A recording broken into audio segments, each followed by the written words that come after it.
वो स्लो आ रहा है क्या बेटा वीडियो? No sir.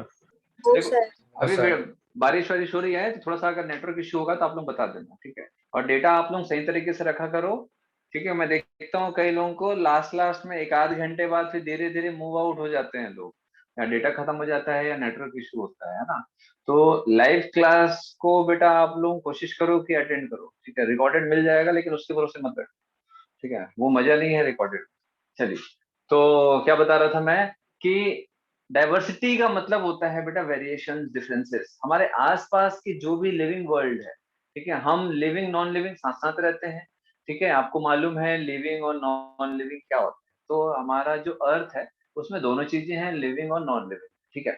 तो आसपास में जो भी लिविंग हमारी दुनिया है ना, जीवित प्राणियां हैं, वो बहुत ही अलग अलग टाइप के हैं, अलग अलग वैरायटीज के हैं। सब में कुछ ना कुछ डिफरेंसेस है, किसी में बहुत ज्यादा डिफरेंसेस है, और सब हम एक साथ मिलके रहते हैं। अभी तो बेटा एकदम शुरुआत वाली चीज आप पढ़ रहे हो, जैसे क्लास 10th में आप लोग इकोसिस्टम वगैरह पढ़े होंगे, आप क्लास 12th में पढ़ोगे, पूरा का पूरा चैप्टर है। तो उसमें आप लोग देखे होंगे कि सिर्फ लिविंग ऑर्गेनिज्म होने से कुछ नहीं होता है, लिविंग के साथ में नॉन लिविंग जो मैटर्स हैं वो भी हमारे आसपास होने चाहिए, है ना। क्योंकि बिना नॉन लिविंग थिंग्स के लिविंग थिंग्स का कोई अस्तित्व नहीं है, कोई उसका क्या बोल सकते हैं बेटा, पहचान नहीं हो सकता, ठीक है।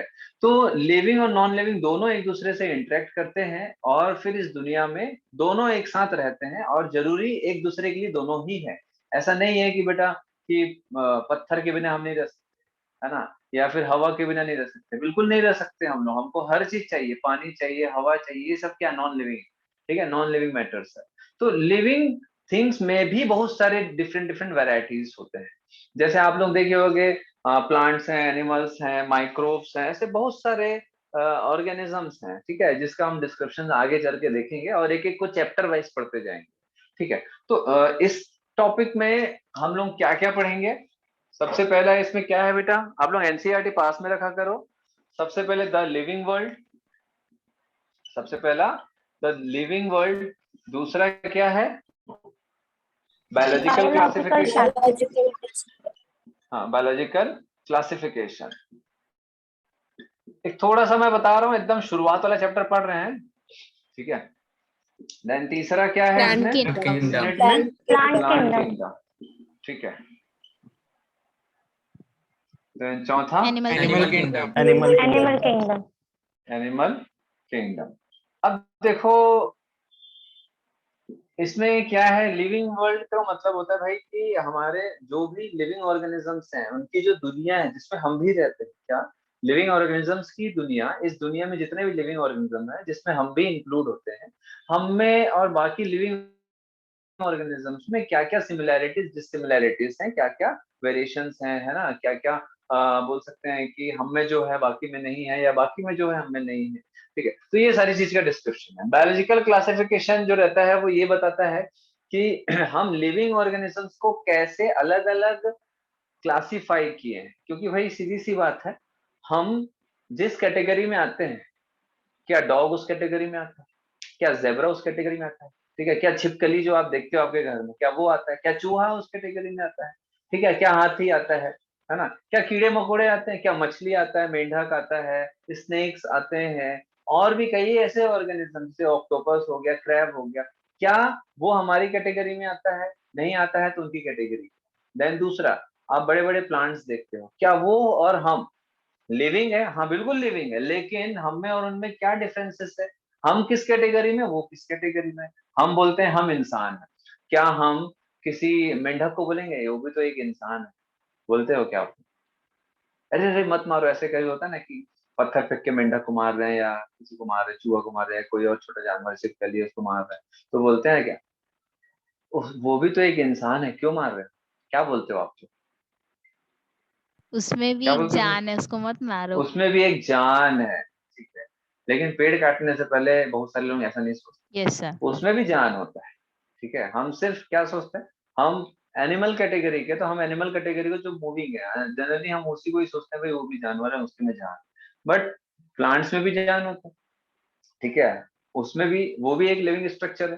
देन तो हम इंसान है नहीं बोलते हैं। क्यों नहीं बोलते हैं? क्योंकि भैया वो एक अलग कैटेगरी है, हम एक अलग कैटेगरी में आते हैं। हम सभी एनिमल्स हैं, बट वो डिफरेंट एनिमल है, हम डिफरेंट एनिमल। वैसे ही प्लांट्स अलग होते हैं। आप लोग मशरूम खाते हो, फंगाई जो है ना, वो एक अलग कैटेगरी का ऑर्गेनिज्म है, वो भी लिविंग ऑर्गेनिज्म है, जिसको आप लोग खाते हो। मशरूम चिली खाते हो ना सब लोग, मशरूम की सब्जी बहुत सारे लोगों को पसंद है। किसी को पसंद है आपका? किसी नहीं पसंद है? No, sir. अरे कोई नहीं खाता यार? ईशा आप लोग वेजिटेरियन और नॉन वेजिटेरियन हो? ईशा और परवेश? बोथ। Sir vegetarian. वेजिटेरियन। अभी आपको थोड़ा समय बाद पता चलेगा कि आप मशरूम खाते हो तो आप वेजिटेरियन हो कि नहीं। चलो, तो हम एक एक करके बताएंगे कि वो किस कैटेगरी में है ना। तो वो भी एक लिविंग ऑर्गेनिज्म है, ठीक है। आप बैक्टीरिया, वायरस, ये सब देखते हो। वायरस तो लिविंग नॉन लिविंग दोनों में आता है। बैक्टीरिया हो गया, और भी बहुत सारे अमीबा, ठीक है, प्रोटोजोअन्स हैं, ये सब लिविंग ऑर्गेनिज्म। तो ये सब हम इसी दुनिया में एक साथ रहते हैं। तो उनमें क्या क्या डाइवर्सिटीज हैं, उनको अलग कैटेगरी में क्यों रखा गया, उनकी क्या कैटेगरी है, हमारी क्या कैटेगरी है, ये सब हम बायोलॉजिकल क्लासिफिकेशन में पढ़ेंगे। क्लासिफिकेशन का मतलब होता है बेटा कोई एक कैटेगरी में किसी चीज को डिवाइड करना। जैसे आप लोग ऑर्गेनिक केमिस्ट्री पढ़ते हैं तो उसमें भी क्लासिफिकेशन होते हैं, ठीक है। तो अलग अलग कंपाउंड को अलग अलग क्लासिफाई किया जाता है। वैसे ही लिविंग ऑर्गेनिज्म को अलग अलग ग्रुप में, अलग अलग फाइलम में, अलग अलग किंगडम में क्लासिफाई किया गया है, ठीक है। उनमें से एक क्लासिफिकेशन होता है प्लांट किंगडम, और एक क्लासिफिकेशन होता है एनिमल किंगडम। इसके अलावा भी होते हैं जिसको हम देखेंगे आगे एक एक करके, ठीक है। तो ये इसको अलग से हम इसीलिए पढ़ते हैं, हालांकि ये दोनों इसी के अंदर इंक्लूड होता है। बायोलॉजिकल क्लासिफिकेशन के अंदर आपको ये दोनों मिलेगा, क्लासिफाई हो करके ये दोनों आता है।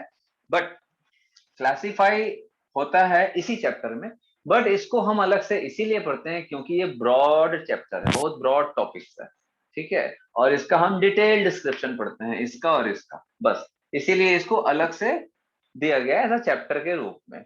क्लियर है ये? हम जो 4 चैप्टर पढ़ेंगे उसका आप लोगों को समझ आ रहा है कि भाई ये क्या चीज है, ये क्या चीज है, और इनको हम अलग से क्यों पढ़ते हैं? Yes sir. ठीक है, Yes, sir. Yes sir. Then उसके बाद अपन देखते हैं बेटा लिविंग वर्ल्ड। तो लिविंग वर्ल्ड में बहुत ज्यादा मैं इसमें डिस्कशन नहीं करूंगा, क्योंकि आपको मैं बता भी दूं आपको याद नहीं होगा। कारण क्या है कि लिविंग वर्ल्ड जो रहता है बहुत अच्छे से तब समझ आता है जब हम ये 3 चीज को पढ़ लेते हैं, ठीक है। जब हम ये 3 चीज को पढ़ लेते हैं तो मैंने जो आपको बेसिक बेसिक बताया है उसका पूरा मेनली ये जो चैप्टर है इसमें इन तीनों का थोड़ा सा ब्रॉड डिस्क्रिप्शन है, ठीक है। लेकिन आप उसको रटने से अच्छा इसको पहले हम समझ के पढ़ेंगे धीरे धीरे, देन इसको पढ़ोगे तो ये अपने आप आ जाता है, ठीक। तो इस टॉपिक में मेनली यही बताया गया है कि भैया किस तरह के ऑर्गेनिज्म है, उनमें लिविंग क्या है, नॉन लिविंग क्या है, जो लिविंग है उनमें क्या क्या फीचर्स होते हैं।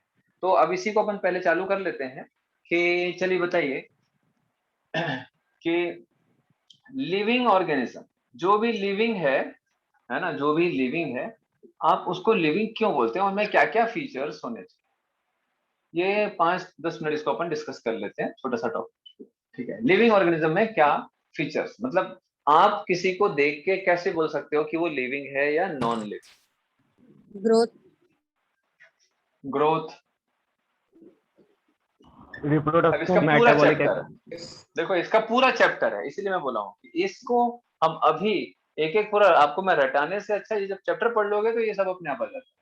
ग्रोथ का भी एक पूरा टॉपिक है आगे चल। हाँ बोलो, और ग्रोथ के बाद consciousness. Reproduction, cellular organisation. Metabolism, और क्या बोले? कॉन्शियसनेस। Cellular organisation. कॉन्शियसनेस, हाँ, और Regulation. सेलुलर क्या? Cellularity, cellular organisation. वही है बेटा सेलुलैरिटी, मतलब cellular level of organisation. And yes sir. Energy बोलो। processing. वो मेटाबॉलिज्म में आता है बेटा, एनर्जी मेटाबॉलिज्म में आता Regulation. है। मूवमेंट। क्या चीज? Regulation. रेगुलेशन किस चीज का? किस चीज का रेगुलेशन बेटा? सर लिविंग ऑर्गेनिजम्स का। लिविंग ऑर्गेनिज्म का रेगुलेशन? हाँ रेगुलेशन नहीं बोलेंगे बेटा उसको, रेगुलेट होना मतलब वो तो इंटरनल कॉन्शियसनेस के कारण होता है, एक्सटर्नल एनवायरनमेंट के कारण रेगुलेशन होता है। जैसे भाई हमारी बॉडी में ऑस्मोलैरिटी रेगुलेट हो रहा है, ठीक है, समझ आ रहा बात? Yes, हमारी sir. बॉडी में डाइजेशन रेगुलेट हो रहा है, हमारी बॉडी में सर्कुलेशन रेगुलेट है, हार्ट बीट रेगुलेट हो रहा है, तो ये इंटरनल एनवायरमेंटल फैक्टर्स, ठीक है। तो इंटरनल एनवायरमेंटल फैक्टर्स है, वो कॉन्शियसनेस में मेटाबॉलिज्म के अंदर आ जाता है, ठीक है। चलो तो अब देखेंगे बेटा ग्रोथ, तो क्या हर एक लिविंग ऑर्गेनिज्म में ग्रोथ होगा जरूरी है? हर एक लिविंग ऑर्गेनिज्म में ग्रोथ होगा जरूरी है? Yes, sir. Yes, sir. Yes, sir. ठीक है, तो ग्रोथ को आप किस तरीके से समझते हो? क्या ग्रोथ का मतलब होता है कोई चीज का साइज बढ़ना या कोई चीज का नंबर बढ़ना? सर इंक्रीज इन मास और नंबर ऑफ सेल। दोनों, ठीक है, दोनों। Yes sir. भाई देखो सीधी सी बात है, मुझे बताओ कि आप सभी बच्चे थे, मैं भी था, ठीक है, फिर हम बड़े हुए, तो क्या हुआ है हमारी बॉडी में? सेल का नंबर बढ़ा है या सेल का मास बढ़ा है?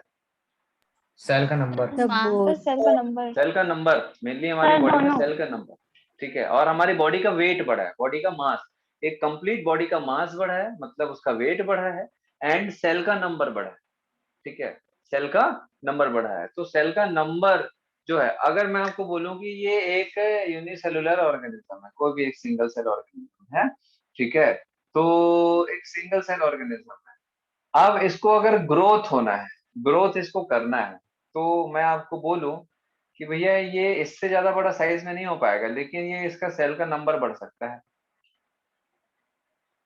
तो अब ये ग्रोथ है कि कुछ और है? सर ग्रोथ और रिप्रोडक्शन। ये रिप्रोडक्शन है, ये रिप्रोडक्शन है। क्यों? एक सेल दो में डिवाइड हो गया है सर, एक सेल दो में डिवाइड हो गया, अपने आप को डिवाइड कर दिया, तो ये एक से दो सेल बन गया, तो ये एक प्रकार का क्या है बेटा? रिप्रोडक्शन है। रिप्रोडक्शन में सेल का नंबर बढ़ गया, लेकिन ठीक है, ये रिप्रोडक्शन के द्वारा सेल का नंबर बढ़ गया, समझ आ रहा बात? Then Yes, sir. रिप्रोडक्शन क्या है बेटा? हर एक लिविंग ऑर्गेनिज्म जो होते हैं उनमें रिप्रोडक्शन की कैपेसिटी होती ही है, ठीक है, जितने भी लिविंग ऑर्गेनिज्म देखोगे आप उसमें रिप्रोडक्शन की कैपेसिटी होती ही है, ठीक है। अब अगर मैं आपको बोलूं कि दो चीजें हैं, एक तो क्या किसी लिविंग ऑर्गेनिज्म में रिप्रोडक्शन नहीं होगा? क्या ऐसा हो सकता है? Yes sir. हो यस सर। सकता है ना? दूसरा, अगर रिप्रोडक्शन किसी ऑर्गेनिज्म में नहीं होता है तो उससे क्या फर्क पड़ेगा? किसी एक ऑर्गेनिज्म में रिप्रोडक्शन नहीं होगा तो उससे क्या फर्क पड़ेगा? सर वो स्पीशीज आगे नहीं बढ़ेगी। नहीं बेटा, ऐसा कुछ नहीं। सलमान खान शादी नहीं किया तो क्या ह्यूमन बीइंग्स आगे नहीं बढ़ा? तो फिर वो तो पर्टिकुलर Human प्लांट की species है। प्रॉब्लम हुई ना, अगर स्पीशीज की बात करें तो आगे नहीं बढ़ेगी। अगर पर्टिकुलर प्लांट है मतलब उसको कुछ हुआ है, डिसीज हो। प्लांट कहाँ बेटा? ऑर्गेनिज्म बोल रहा हूँ, एक ऑर्गेनिज्म। ऑर्गेनिज्म कुछ भी हो सकता है, प्लांट और प्लांट, फंगाई, बैक्टीरिया, एनिमल, कुछ भी हो सकता है। ऑर्गेनिज्म क्या होता है बेटा? ऑर्गेनिज्म यानी पूरा एक स्पीशीज या फिर एक ही की बात कर रहे हो? ऑर्गेनिज्म का मतलब होता है एक इंडिविजुअल, सिंगल इंडिविजुअल की बात करते हैं तो ये ऑर्गेनिज्म होता है, ठीक है, वन Yes. इंडिविजुअल, ठीक है, वन इंडिविजुअल। कौन सा? Living individual. समझ आ रहा बात? एक ऑर्गेनिज्म, ऑर्गेनिज्म, देन उसके बाद आता है बेटा कम्युनिटी, देन उसके बाद आता है पॉपुलेशन, देन उसके बाद आता है उसकी स्पीशीज, ठीक है। तो ये बहुत अलग अलग कैटेगरीज है, अब आगे 12th क्लास में पढ़ोगे, बस थोड़ा सा बता दे रहा हूँ, ठीक है। तो एक ऑर्गेनिज्म से फर्क नहीं पड़ेगा, लेकिन अगर उसकी पूरी स्पीशीज अगर रिप्रोड्यूस नहीं कर रहा है तो वो स्पीशीज जो है आगे चल के उस स्पीशीज को कोई नहीं जानेगा, क्योंकि वो रिप्रोड्यूस नहीं कर रहा। तो रिप्रोड्यूस करने से ही उसका नेक्स्ट जनरेशन आएगा और वो उसकी स्पीशीज इस दुनिया में सरवाइव करेगी। तो हम स्पीशीज वगैरह का मतलब आगे चल के देखेंगे, अभी बेसिक सा जनरली अपन चीजें को डिस्कस कर रहे हैं, ठीक है। तो रिप्रोडक्शन जो है वो एक स्पीशीज को मेंटेन करने के लिए जरूरी होता है हर लिविंग ऑर्गेनिज्म में, चाहे वो सिंगल सेल ऑर्गेनिज्म ही क्यों ना हो, जैसे कि एक बैक्टीरिया, ठीक है, ये अपने आप को, अपनी स्पीशीज को बनाए रखने के लिए क्या कर रहा है बेटा? अपने आप को डिवाइड कर रहा है दो पार्ट में, तो ये it's a type of reproduction, ठीक है, टाइप ऑफ रिप्रोडक्शन। देन उसके बाद क्या होगा? बैक्टीरिया पहले छोटा बनेगा, दो बैक्टीरिया बनेंगे, छोटा होगा, देन वो साइज में थोड़ा सा बढ़ेगा, ये साइज में थोड़ा सा बढ़ेगा, देन ये ग्रोथ कर रहा है एक प्रकार का, देन उसके बाद 2 पार्ट में डिवाइड होगा, देन फिर से क्या होगा बेटा, डिवाइड हो जाएगा, मतलब रिप्रोड्यूस करेगा वो। आगे चल के देखेंगे ये इसके किस टाइप के, कितने टाइप के रिप्रोडक्शन होते हैं, ठीक है। तो मैंने आपको अभी क्या बताया भाई, रिप्रोडक्शन जो रहता है वो एक स्पीशीज के लिए इंपॉर्टेंट है, एक ऑर्गेनिज्म के लिए इंपॉर्टेंट नहीं है भाई। कोई एक जन शादी नहीं कर रहा है तो थोड़ी ना कि एक इंसान शादी नहीं कर रहा है जैसे सलमान है, तो क्या पूरी दुनिया गए ह्यूमन स्पीशीज खत्म हो जाएगी तो शादी करवा दो, ऐसा नहीं हो सकता, ठीक है। तो ये हो गया। दूसरी चीज, तो ये बहुत इंपॉर्टेंट है, ध्यान रखेंगे, reproduction is essential for a species of that organism, ठीक है। वो ऑर्गेनिज्म जो है, जो लिविंग ऑर्गेनिज्म है, उसकी स्पीशीज के लिए इंपॉर्टेंट है, बट उस ऑर्गेनिज्म के लिए जरूरी नहीं है। दूसरा इंपॉर्टेंट ध्यान रखेंगे कि कई ऐसे लिविंग ऑर्गेनिज्म होते हैं जो रिप्रोड्यूस नहीं करते हैं, है ना। बहुत सारे ऐसे होते हैं जो इनफर्टाइल होते हैं, ठीक है, जैसे म्यूल पैदा होते हैं, है ना। म्यूल मालूम है आप लोगों को म्यूल क्या होता है? Yes sir. क्या होता है? एंड डोंकी का हैं? सर, बोलो। Horse plus donkey. Horse and donkey का जो मिला जुला रूप होता है, आधा हॉर्स आधा डोंकी मान के चलो, ठीक है। तो ये म्यूल होता है। तो ये क्या है, हाइब्रिड के थ्रू बना है, ये नेचुरल प्रोसेस के थ्रू ये डेवलपमेंट नहीं हुआ है। ये क्या है, हम हाइब्रिडाइजेशन कराते हैं, हम आर्टिफिशियली उसको हाइब्रिड बनाते हैं। तो ये क्या है बेटा, म्यूल जो रहता है वो स्टेराइल है, फर्टाइल नहीं है, वो रिप्रोड्यूस नहीं कर सकते। तो ऐसे कुछ एग्जांपल्स हैं जो लिविंग ऑर्गेनिज्म होते हुए भी रिप्रोड्यूस नहीं कर सकते, ठीक है। सिंगल भी हो सकता है और उनके जैसे बहुत सारे भी हो सकते हैं। देन उसके बाद मेटाबॉलिज्म। मेटाबॉलिज्म बहुत ही एसेंशियल प्रोसेस है इस दुनिया में, जो भी लिविंग ऑर्गेनिज्म है मेटाबॉलिक प्रोसेस के बिना एनर्जी प्रोडक्शन पॉसिबल नहीं है, और बिना एनर्जी प्रोडक्शन के कोई भी लिविंग ऑर्गेनिज्म जिंदा नहीं रह सकता। समझ आ रहा बात? तो मेटाबॉलिज्म जो रहता है ये 2 प्रोसेस से बनता है, एक एनाबॉलिज्म और एक कैटाबॉलिज्म, एनाबॉलिज्म एंड एक कैटाबॉलिज्म। तो ये भी बहुत ज्यादा डिटेल में आप इसके बारे में आप थोड़ा सा पढ़ ही चुके हो। रेस्पिरेशन, रेस्पिरेशन प्रोसेस क्या होता है, कैटाबॉलिज्म है या एनाबॉलिज्म? कैटाबॉलिज्म। कैटाबॉलिज्म। कैटाबॉलिज्म किस सेंस में बोल रहे हो?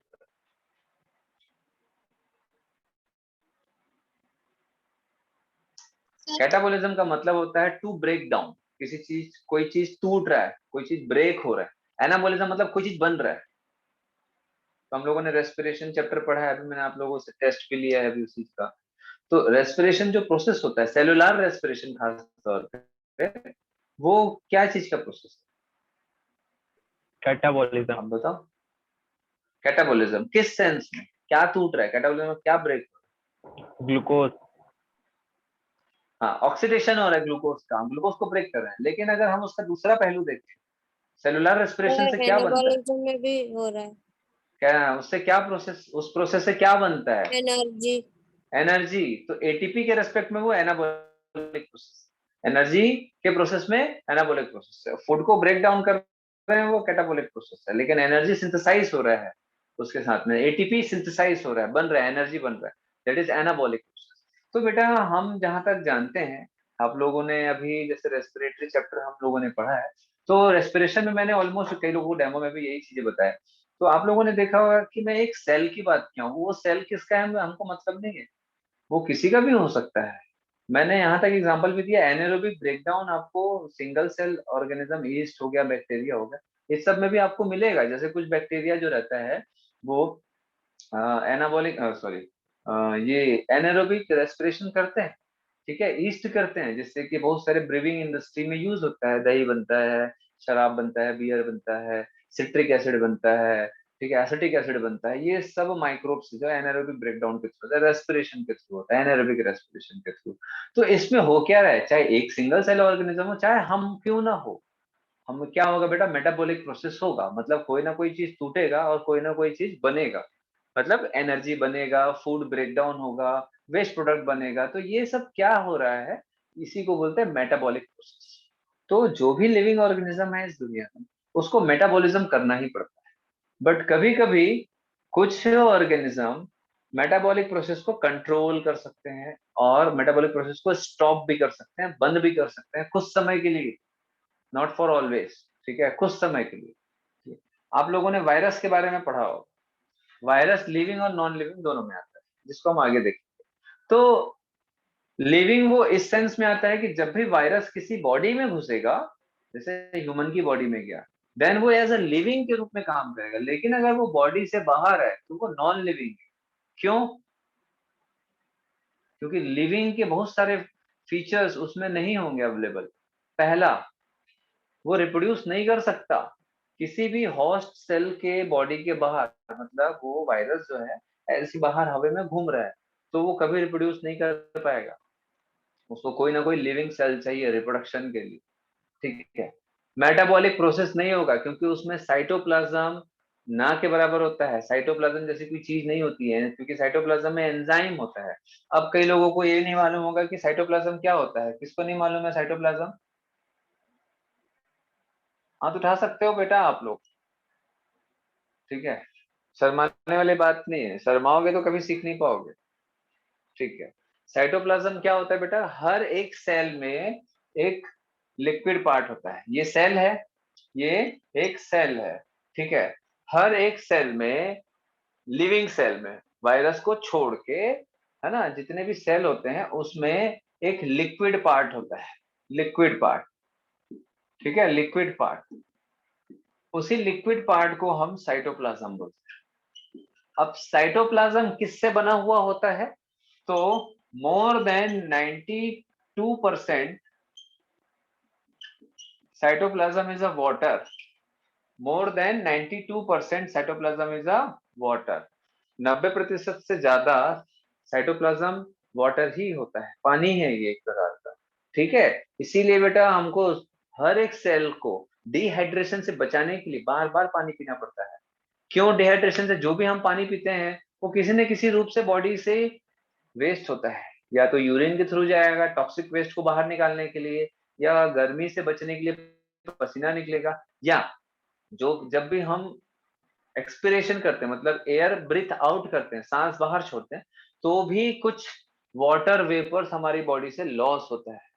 तो ऐसा बिल्कुल नहीं हो सकता कि बिना खाए तो बेटा कुछ नहीं कर सकते, बिना पिए हम बहुत ज्यादा दिन तक नहीं रह सकते।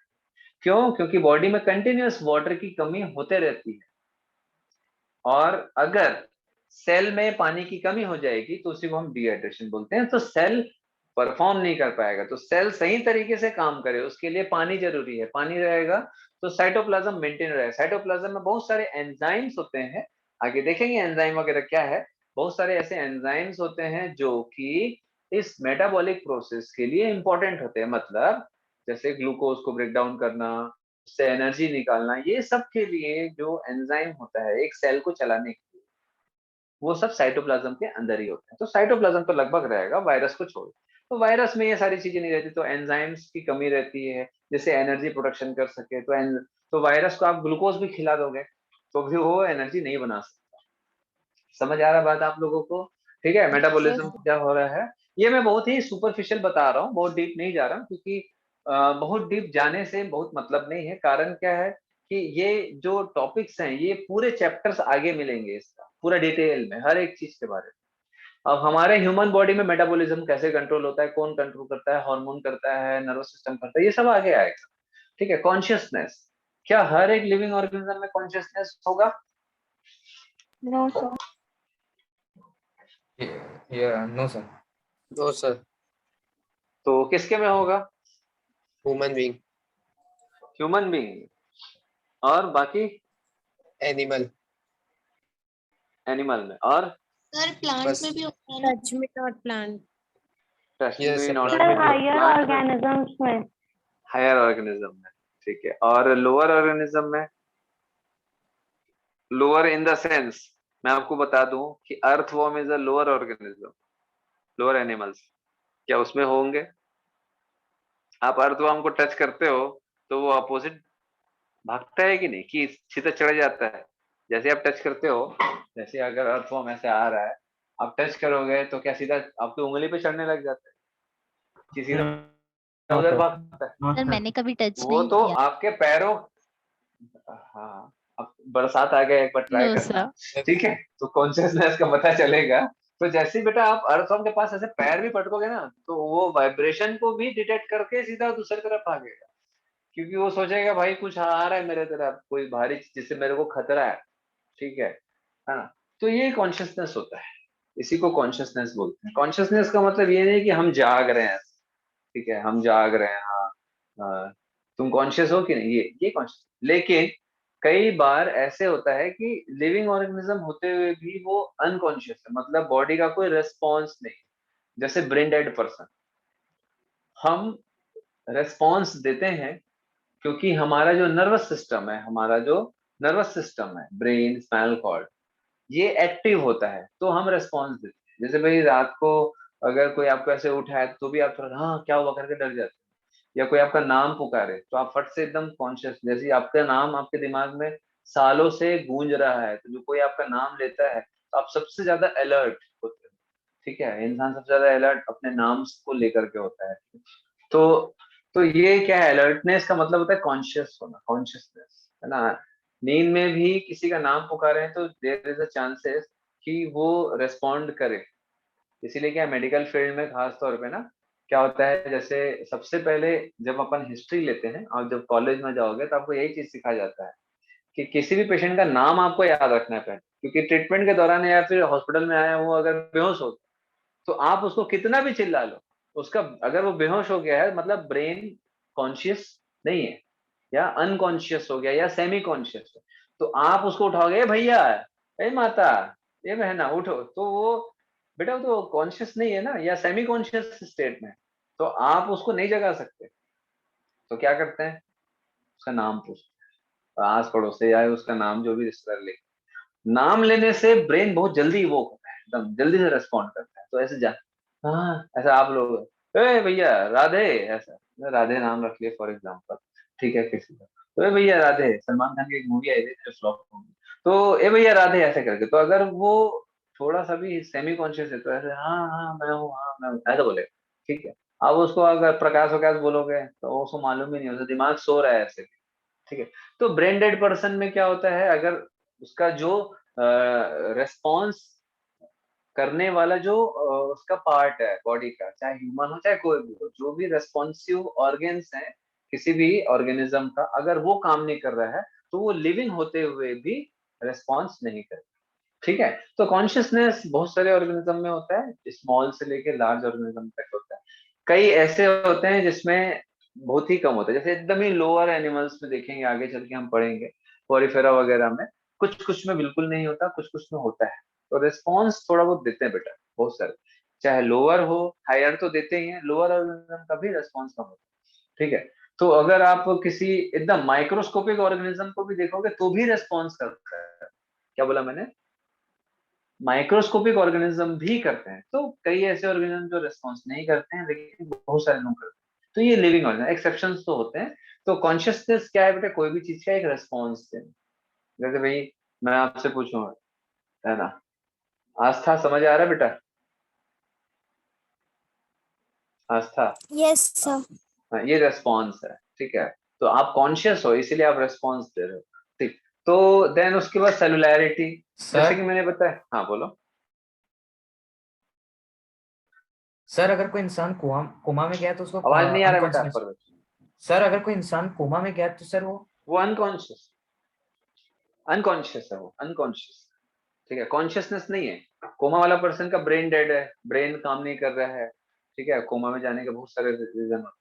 अगर वो उसका ब्रेन काम नहीं कर रहा है तो आप उसको टच करोगे, उसको मारोगे पीटोगे कुछ बोलोगे तो रेस्पॉन्स नहीं करेगा। लेकिन उसका सेमी कॉन्शियस जो अनकॉन्शियस पार्ट होता है एक, ठीक है, अनकॉन्शियस पार्ट भी ब्रेन का होता है जो पूरे बॉडी को मेंटेन कर रहा है कभी कभी, ठीक है। तो वो कभी कभी जागते रहता है। ऐसे बहुत सारे हैं कहानी, जैसे मेरी नानी जो है वो कोमा में चली गई थी, ठीक है, उसको ब्रेन हेमरेज हुआ, वो कोमा में चली गई। देन उसके बाद डॉक्टर बोले कि लेके जाओ, अब घर में लाए तो हमने बोले चलो ठीक है, घर घर में रखने के बाद उसको उस माहौल पे रखा गया जिस माहौल में वो सालों से रह रही, बच्चे बच्चे छोटे छोटे सब, ठीक है। देन उसके बाद करीब करीब 1 महीने बाद, लेकिन उनका जो वाइटल पार्ट था वो चल रहा था, सारा चीज हार्ट वार्ट लंग सब चल रहा था, सिर्फ ब्रेन काम नहीं कर रहा। तो मैंने बोला कि ठीक है, आप जब तक के उसका हार्ट बीट चल रहा है, लंग्स चल रहा है, तब तक आप लोग थोड़ा देखभाल करो। कोमा में चले गए तो क्या, कोमा से तो बेटा साल साल भर से भी लोग वापस आते हैं, ठीक है। तो उनको वही माहौल में रखे। 1 महीने बाद धीरे धीरे ना बॉडी में मूवमेंट चालू हुआ, तो अपन बिल्कुल नहीं प्रेडिक्ट कर सकते हैं कि कोमा वाला पर्सन वापस आएगा कि नहीं आएगा। वो डिपेंड करता है कि कौन सा ब्रेन का पार्ट डैमेज होता है और रिकवरी के चांसेस कैसे हैं, किस टाइप का डैमेज है, बहुत लंबा चौड़ा काम। चलो, देन उसके बाद सेलुलैरिटी। तो बेटा लगभग लगभग तो आप जानते हो कि जो भी लिविंग ऑर्गेनिज्म है सब सेल का बना हुआ है। तो सेल में क्या क्या चीजें होती है उसके पीछे पूरा एक चैप्टर है, ठीक है। तो सेल में एक तो बेटा आउटर बाउंड्री वॉल रहेगा, एक आउटर बाउंड्री वॉल। जैसे आप लोग एक घर में रहते हो फॉर एग्जांपल, ठीक है ना, एग्जांपल ले लिए, क्या बात है, घर में ही रहते हैं। तो जैसे एक घर का बाउंड्री वॉल है, ठीक। अब मान के चलो कि ये पूरा बाउंड्री वॉल है, यहाँ पर उसका एक घर है जिसमें बहुत सारे कमरे हैं, जिसमें कोई एक इंसान रहता है या फिर आप फैमिली रहती है। तो ये इस टाइप का एक घर हो गया। तो वैसे ही सेल का क्या होता है, एक बाउंड्री होता है जिसको सेल मेम्ब्रेन, सेल वॉल बोला जाता है। देन उसके बाद ये कुछ खुला स्पेस है ना।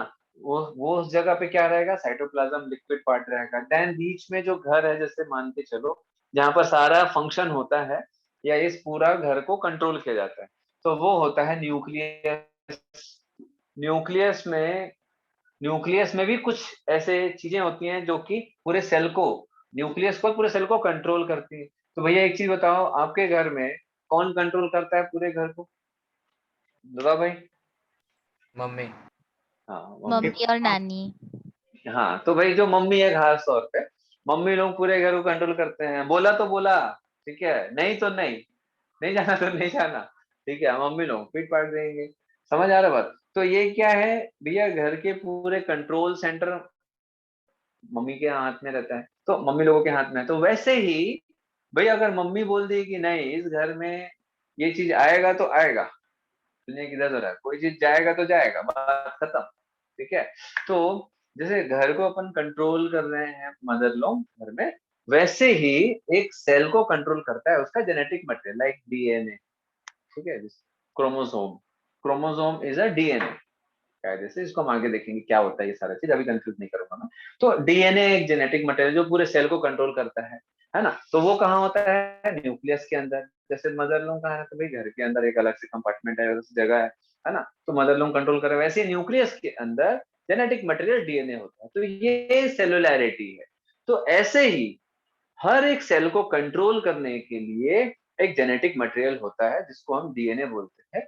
समझ आ रहा है बात, या आरएनए होता है। तो ये कंट्रोल करते हैं पूरे सेल को कि सेल कैसे, क्या खाएगा, क्या पिएगा, सेल कैसे जिंदा रहेगा, कब सेल को रिप्रोड्यूस करना है। इवन हमारे बॉडी में भी हमारा ही डीएनए ये डिसाइड करेगा कि हम मेल गैमेट बनाएंगे या फीमेल गैमेट बनाएंगे, रिप्रोडक्शन कब से स्टार्ट होगा, ये ह्यूमन बॉडी, ये सब डीएनए जेनेटिक मटेरियल में पहले से फीड रहता है, पहले से मालूम है कि भैया 12 साल में प्यूबर्टी एज आएगा, उस समय से आप रिप्रोडक्शन करना चालू कर सकते हो। 5 साल के एज में आप रिप्रोडक्शन नहीं कर सकते, क्यों, क्योंकि गैमेट्स नहीं बन रहे। गैमेट्स क्यों नहीं बन रहे, क्योंकि हमारा जेनेटिक मटेरियल डीएनए उसको कंट्रोल करके रखा है, एक पर्टिकुलर टाइम पर ही सारी चीजों को करवाएगा, ठीक है। बड़े होंगे, जवान होंगे, मिड एडल्ट एज में आएंगे, देन उसके बाद बूढ़े होंगे, देन उसके बाद नेचुरल डेथ होगी, ये सब पहले से लिखा हुआ, सब पहले से कोड हमारे बॉडी में है, सबके बॉडी में रहता है। समझ आ रहा है। तो वो सब कैसे एक्चुअल में सेलुलैरिटी के थ्रू, मतलब सेल्स ही कंट्रोल करते हैं, और सेल से ही टिश्यू बनता है। और टिश्यू आपको मालूम है ना टिश्यू क्या होता है, हर एक सेल का जो ग्रुप होता है, जो सिमिलर स्ट्रक्चर एंड फंक्शन होगा, उसको हम टिश्यू बोलते हैं, है ना। इसका मैं डिस्कशन कर चुका हूँ, आई थिंक, बताओ भाई, कर चुका हूँ क्या। Yes sir, yes sir. Yes, sir. Tissue जो रहते हैं स्पेसिफिक काम करते हैं, बाउंड्री वॉल के अंदर रहेंगे, तो वो ऑर्गेन हुआ, फिर ऑर्गेन से पूरी बॉडी बनती है, बहुत सारे ऑर्गेन मिलकर के बॉडी का निर्माण होता है। बट बहुत सारे ऑर्गेनिज्म में सिर्फ सेल होता है, बहुत सारे ऑर्गेनिज्म में सिर्फ सेल होता है, टिश्यू भी नहीं होता। बहुत सारे ऐसे ऑर्गेनिज्म है जिसमें सिर्फ टिश्यू होता है, ऑर्गेन नहीं बनता। बहुत सारे ऐसे ऑर्गेनिज्म है जिसमें ऑर्गेन का सिस्टम नहीं होता, कुछ ऑर्गेन्स होते हैं, ठीक है। और ऐसे ऑर्गेनिज्म होते हैं जिसमें ये सारी चीजें ऑर्गेनाइज्ड वे में होती है, लाइक ह्यूमन बीइंग्स। हमारे में ऑर्गेन सिस्टम है, बहुत सारे ऑर्गेन एक सिस्टम बनाते हैं जिससे हमारी बॉडी का फॉर्मेशन होता है। तो ये सेल है ना, लिविंग ऑर्गेनिज्म के लिए सेल बहुत इंपॉर्टेंट है, और सेल के अंदर का जो भी मटेरियल, ठीक है, जिसको हम आगे ये पूरा चैप्टर है बेटा एक एक करके सब। चलो क्लियर है, ये समझ आ रहा है बात? Yes sir. Yes, sir. चलो Yes, तो sir. ये तो हो गया बेटा आपका। अब इसमें हम लोग देखते हैं टेक्सोनोमिक कैटेगरी, है ना। तो मैं टेक्सोनोमिक कैटेगरी को एकदम बेसिक सा समझाऊंगा पहले। किसी को नहीं समझ आ रहा है? हाँ बोलो। इवोल्यूशन को लिविंग ऑर्गेनिज्म का फीचर कंसिडर कर सकते हैं? क्या चीज बेटा? इवोल्यूशन को लिविंग ऑर्गेनिज्म का फीचर? बिल्कुल बेटा, इवोल्यूशन हम लिविंग ऑर्गेनिज्म का ही बोलेंगे। इवॉल्व हो रहा है, अर्थ भी इवॉल्व होता है।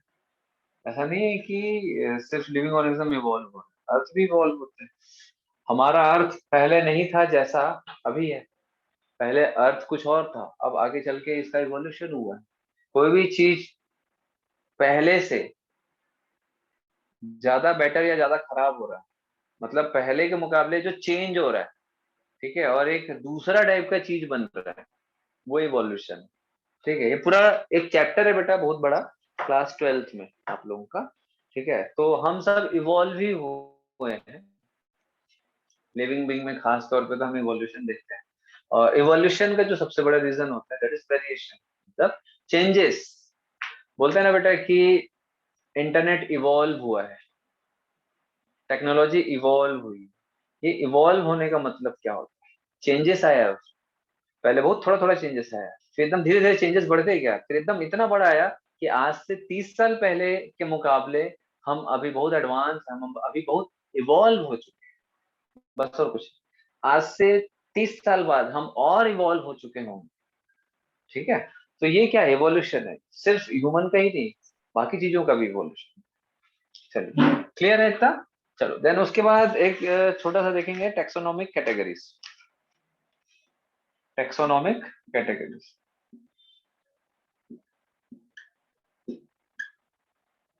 अब ये टेक्सोनोमिक कैटेगरीज क्या है भैया? जैसे कि मैंने बताया कि अब हम लिविंग ऑर्गेनिज्म है, छिपकली भी है, पेड़ भी है।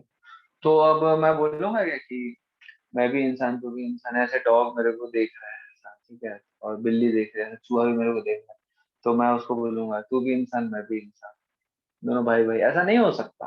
पेड़ को देख के तू भी इंसान मैं भी इंसान, तू भी लिविंग बीइंग मैं भी लिविंग बीइंग, क्या ऐसा हो सकता है? हाँ, बात तो यस सही सर। है, बात तो सही है कि आप भी लिविंग बीइंग हो मैं भी लिविंग बीइंग हूँ, बट मैं अलग टाइप का हूँ, आप अलग टाइप। क्यों ऐसा है? सर वीडियोस और इसको अलग करने का रीजन क्या है? भी ठीक वीडियो रुक हो गया है गया। क्या? यस सर, Yes, रुक sir. रहा है बीच बीच में। बीच बीच में हाँ थोड़ा, हाँ, एक मिनट, अभी आ रहा है क्या? Yes sir.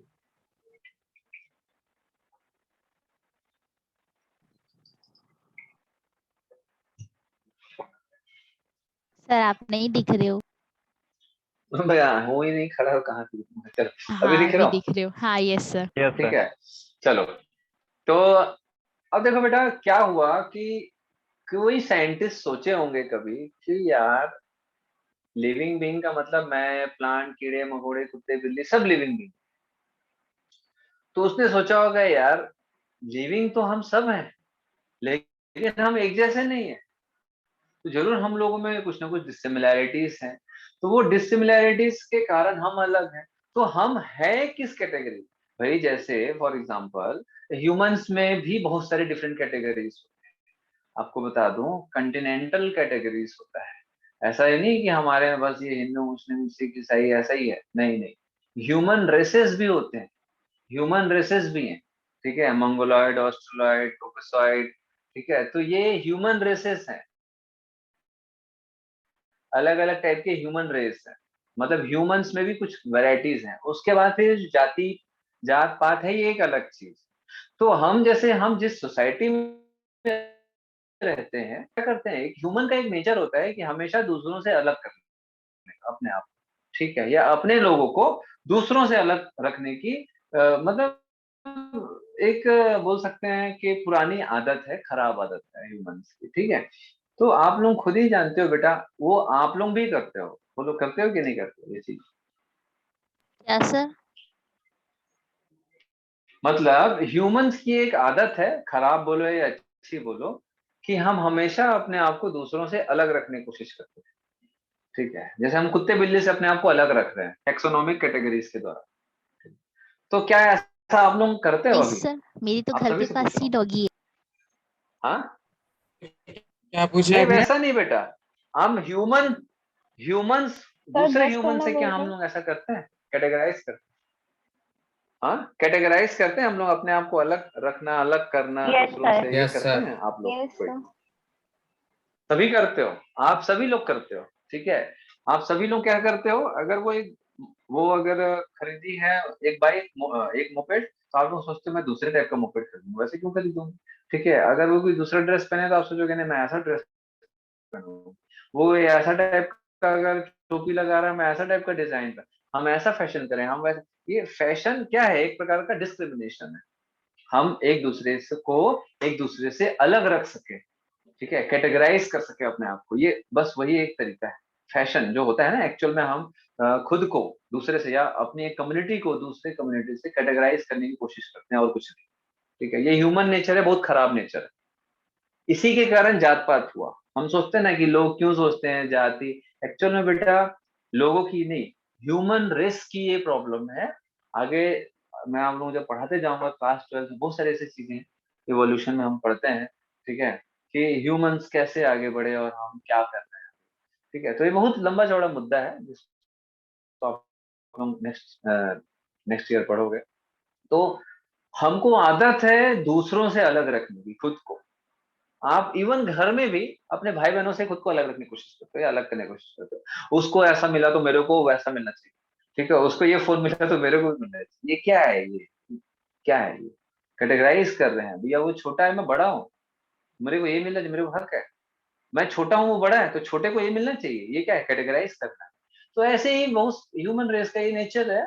तो वैसे ही ह्यूमंस ने क्या किया, इस पूरी दुनिया के लिविंग ऑर्गेनिजम्स को कुछ कैटेगरीज में बांट दिया, ठीक है, जिसमें मैंने आपको कुछ जो पॉइंट्स बताए, है ना, कॉन्शियसनेस, ये वो एक्सेट्रा, वो लिविंग ऑर्गेनिज्म के फीचर है, जिसमें रिप्रोडक्शन, कॉन्शियसनेस, मेटाबॉलिज्म ये सब नहीं है ना, वो नॉन लिविंग में आ गए। तो पहले तो हम लोगों ने जिंदा और जो नॉन लिविंग है उनको हम लोगों ने अलग करके फेंक दिया, है ना, हवा, पानी, मिट्टी, ये सब अलग।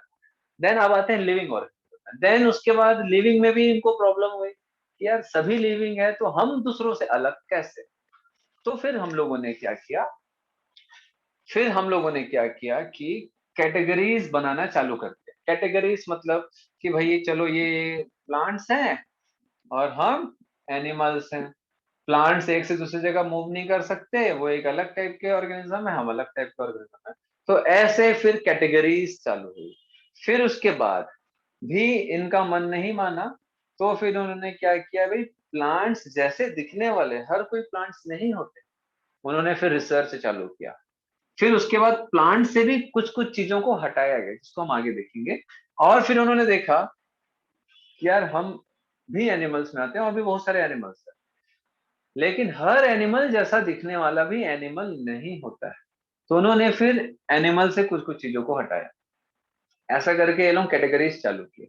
तो आप लोगों का जो टेक्सोनोमिक कैटेगरी है, ये मेनली जो है प्लांट और एनिमल के लिए, ठीक है, प्लांट और एनिमल के लिए है ना, जो हायर ऑर्गेनिजम्स के लिए। टेक्सोनोमिक कैटेगरीज हायर ऑर्गेनिज्म के लिए, लेकिन ऐसा नहीं है हम पढ़ते हैं हायर ऑर्गेनिज्म के लिए है, लेकिन टेक्सोनोमिक कैटेगरी लगभग लगभग सारे लिविंग ऑर्गेनिज्म का जो ग्रुप है, जैसे फॉर एग्जांपल प्लांट्स, उसका टेक्सोनोमिक कैटेगरीज होगा, एनिमल्स का होगा, फंगाई का होगा, प्रोटिस्टा का होगा, बैक्टीरियाज का होगा, ये सब क्या है, उनको कैटेगरीज में, मतलब उस कम्युनिटी को भी अलग अलग कैटेगरी में बांटा गया है।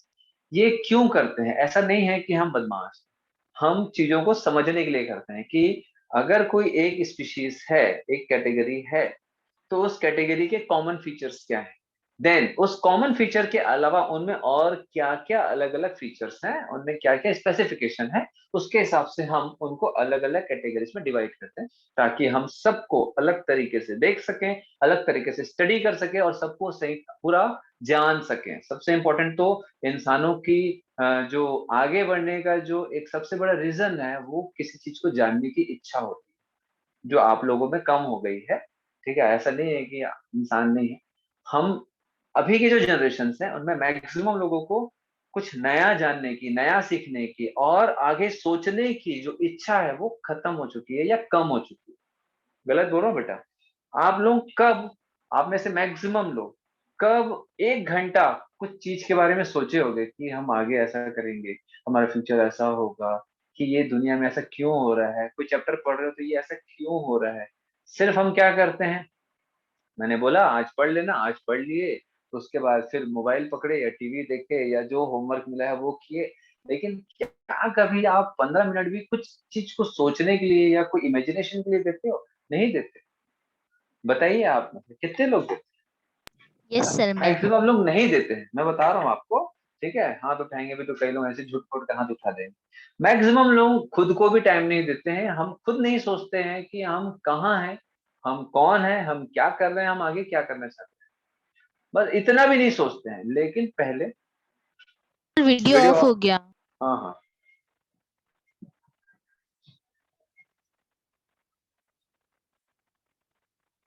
लेकिन क्या होता था बेटा कि पहले जमाने में ये सब दुनियादारी नहीं होता था, मोबाइल टीवी ये सब बहुत ही, ये एक्चुअल में दे आर नॉट अ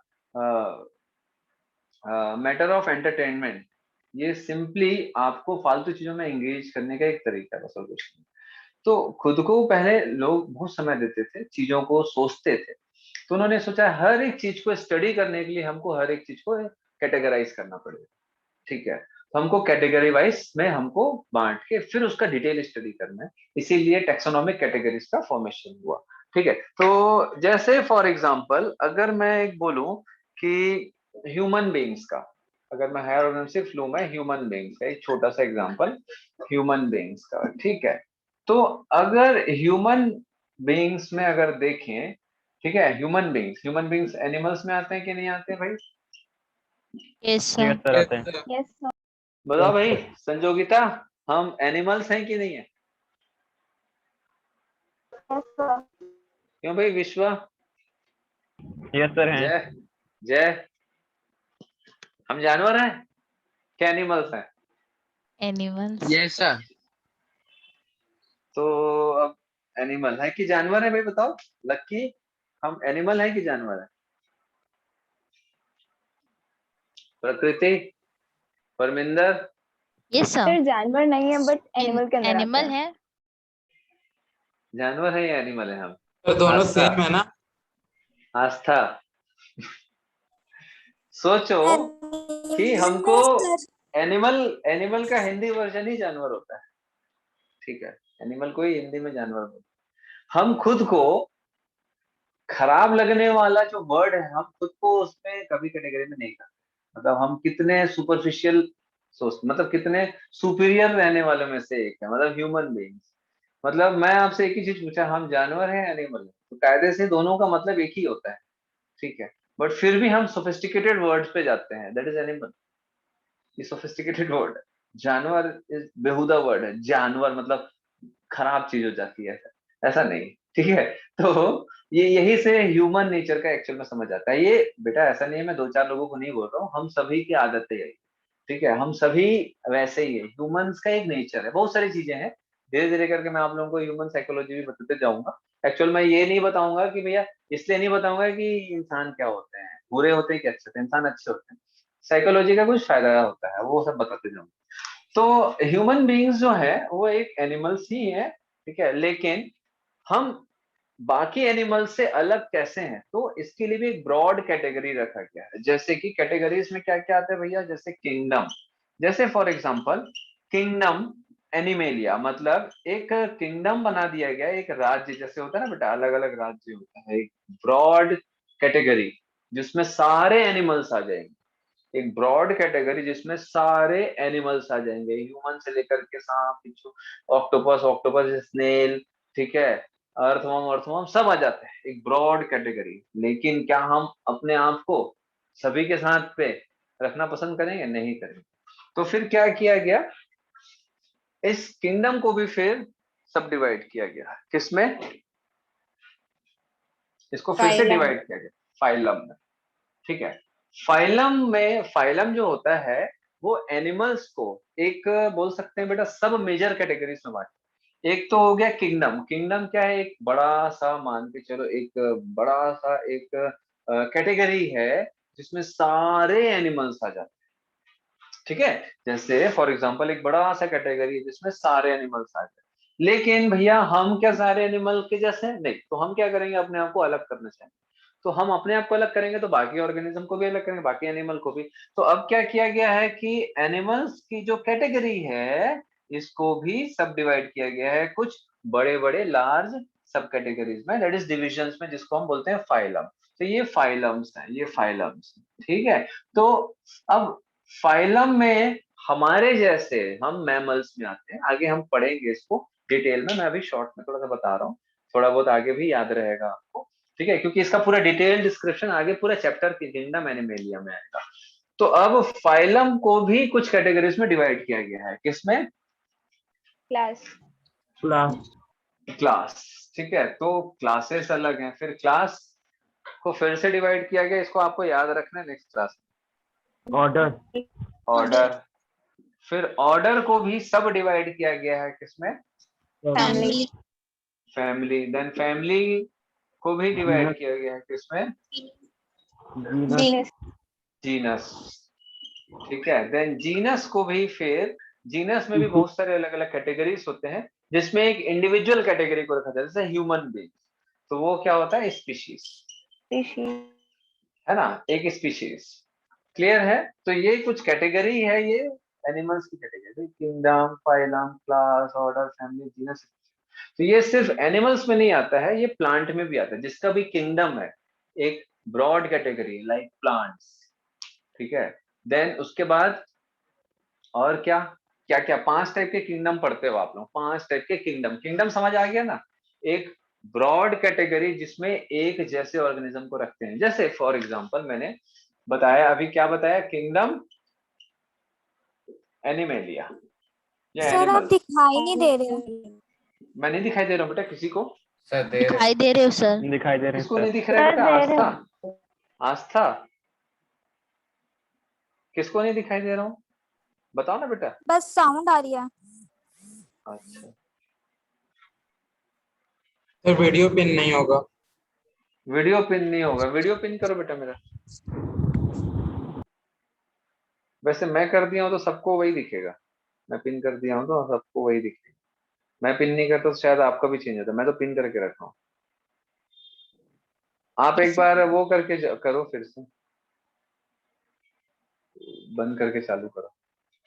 हाँ, तो जैसे एनिमल्स का एक ब्रॉड कैटेगरी हो गया किंगडम। किंगडम मतलब एक बोलते हैं ना बेटा, एक साम्राज्य, जैसे डायनेस्टी होता है एकदम बड़ा सा, ठीक है, जिसमें उसी टाइप के लोग हैं, जैसे चालुक्य डायनेस्टी आप लोग पढ़े होंगे, है ना, मराठा डायनेस्टी, जिसमें वो सब मालूम है ना आप लोगों को, थोड़ा बहुत हिस्ट्री पढ़ते हो तो आप लोग, जैसे जो महाराष्ट्र में एक डायनेस्टी थी, पंजाब की एक था, पूरा राज्य था, एक किंगडम था पूरा, तो उसी टाइप का। समझ आया? किंगडम समझ आ रहा है? इतना थोड़ा Yes, बहुत sir. मालूम है आप लोगों को? मेरे ज्यादा ऐसे भी मेरे ज्यादा इंग्लिश आता है आप लोगों को, आप लोग बहुत ज्यादा एडवांस पढ़ते हो, हम लोग तो कुछ नहीं पढ़ देते इंग्लिश में कुछ। हालांकि मैं इंग्लिश मीडियम में पढ़ा हूँ, बट ऐसा कुछ था नहीं बहुत ज्यादा। चलो कोई बात नहीं, स्कूल की गलती नहीं है, हम मेहनत नहीं कर रहे थे।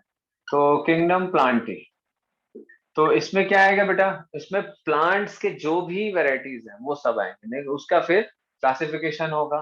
देन उसके बाद फंगाई, ठीक है, ये मैं उल्टा बता रहा हूँ एक्चुअली में, है ना। Then kingdom Protista, then Monera. Kingdom Monera, ठीक है। तो ये क्या है बेटा? ये सब किंगडम्स हैं। तो किंगडम का मतलब होता है भैया कि उसका साम्राज्य, उस टाइप के वैरायटी का, उस टाइप के ऑर्गेनिज्म का पूरा साम्राज्य। अब उस टाइप का जो ऑर्गेनिज्म, उसमें अलग अलग टाइप के ऑर्गेनिज्म होंगे, तो वो सब कैटेगरीज में ऐसा हम डिवाइड करते हैं, किंगडम, फाइलम, क्लास, ऑर्डर, ऐसा अलग अलग किंगडम में अलग अलग टाइप का वेराइटीज का डिस्क्रिप्शन दिया गया है।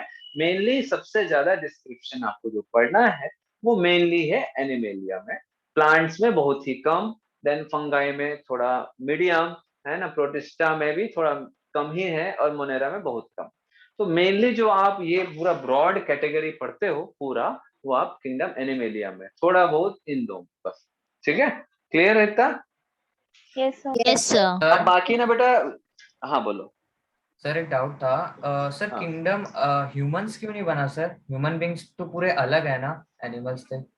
नहीं बेटा, हम एनिमल्स को एनिमल्स क्यों बोलते हैं, उसके उसके फीचर्स हैं, तो हम बाकी एनिमल के फीचर्स के जैसे ही है हमारा फीचर, बट कुछ कुछ स्पेसिफिक फीचर्स अलग अलग है सब में। बेसिक फीचर देखा जाता है हमेशा, कोई भी एक ऑर्गेनिज्म है उसको एक कम्युनिटी में लाने के लिए उसका एक बेसिक फीचर देखा जाता है, तो वो बेसिक फीचर अगर सबका सेम है तो वो सबको एक ही जगह रखेंगे। बेसिक फीचर सेम है तो सबको एक ही जगह रखेंगे, फिर उसमें कुछ कुछ स्पेसिफिक फीचर अलग अलग है, तो उसी लिए फिर हम सबको phylum, class, order, family, genus, species में डिवाइड करते थे, ठीक है। Okay sir. क्योंकि हम बाकी जैसे बेटा आप मान के चलो कि डॉग और कैट वो भी एक एनिमल है ना, गाय एक एनिमल है, उनमें और हमारे में बहुत ज्यादा डिफरेंस नहीं है फिजियोलॉजिकली, ठीक है। उनके जो जनरल फीचर्स है हमारे में भी है, हमारे में जो है उनके में भी है, बस कुछ चीजों में हम थोड़ा अलग हैं, इसीलिए तो हम इतने सारे अलग अलग कैटेगरी में डिवाइड होकर के सबसे लास्ट में आते हैं हम लोग, सुपीरियर स्पीशीज में, सबसे सुपीरियर टॉप मोस्ट स्पीशीज में हम आते हैं, ठीक है। और ऑब्वियसली हम दूसरे को रहने भी नहीं देंगे, ठीक है, हम ही कर रहे हैं तो हम ही अपने आप को पहले रखेंगे ना, ठीक है। ऐसा थोड़ी ना कि गाय है, गाय हमारी माता है, सबसे सुपीरियर वही है, सबसे सुपीरियर स्पीशीज, नहीं, ऐसा नहीं रखेंगे। क्यों क्यों नहीं करेंगे ऐसा? क्योंकि हम ह्यूमंस हैं, ह्यूमंस हमेशा अपने आप को सुपीरियर रखता है, ठीक है। चलो हटा दूं इसको। Yes, sir. अब देखो इसमें ना बेटा, आप लोग पेज 11 और 12 देखो।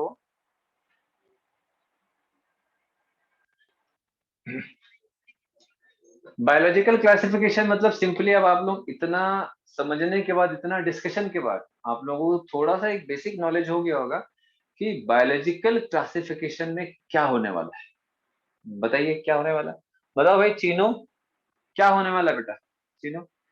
बायोलॉजिकल क्लासिफिकेशन में हम लोग क्या पढ़ने वाले? एक छोटा सा ऐसे ही एक लाइन में अगर मैं आपसे पूछूं, जो भी समझ आता है बताओ, किसी को कुछ शर्माने और माना नहीं। अर्पिता,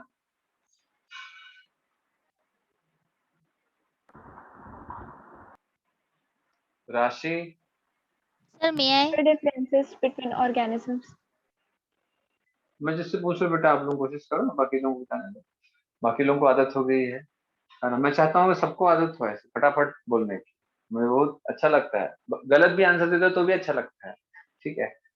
तो राशि, अब बायोलॉजिकल क्लासिफिकेशन हम आगे क्या पढ़ने वाले हैं, मतलब बेसिक सा क्या पढ़ने वाले हैं? नाम से Sir, समझ may आ I? रहा है? हाँ बोलो। Biological S- classification, Sir, the process of group of organisms according to their similarity, dissimilarity, and uh, mm, uh, Hindi में बोल सकते हो बेटा? नहीं सर इतना ही।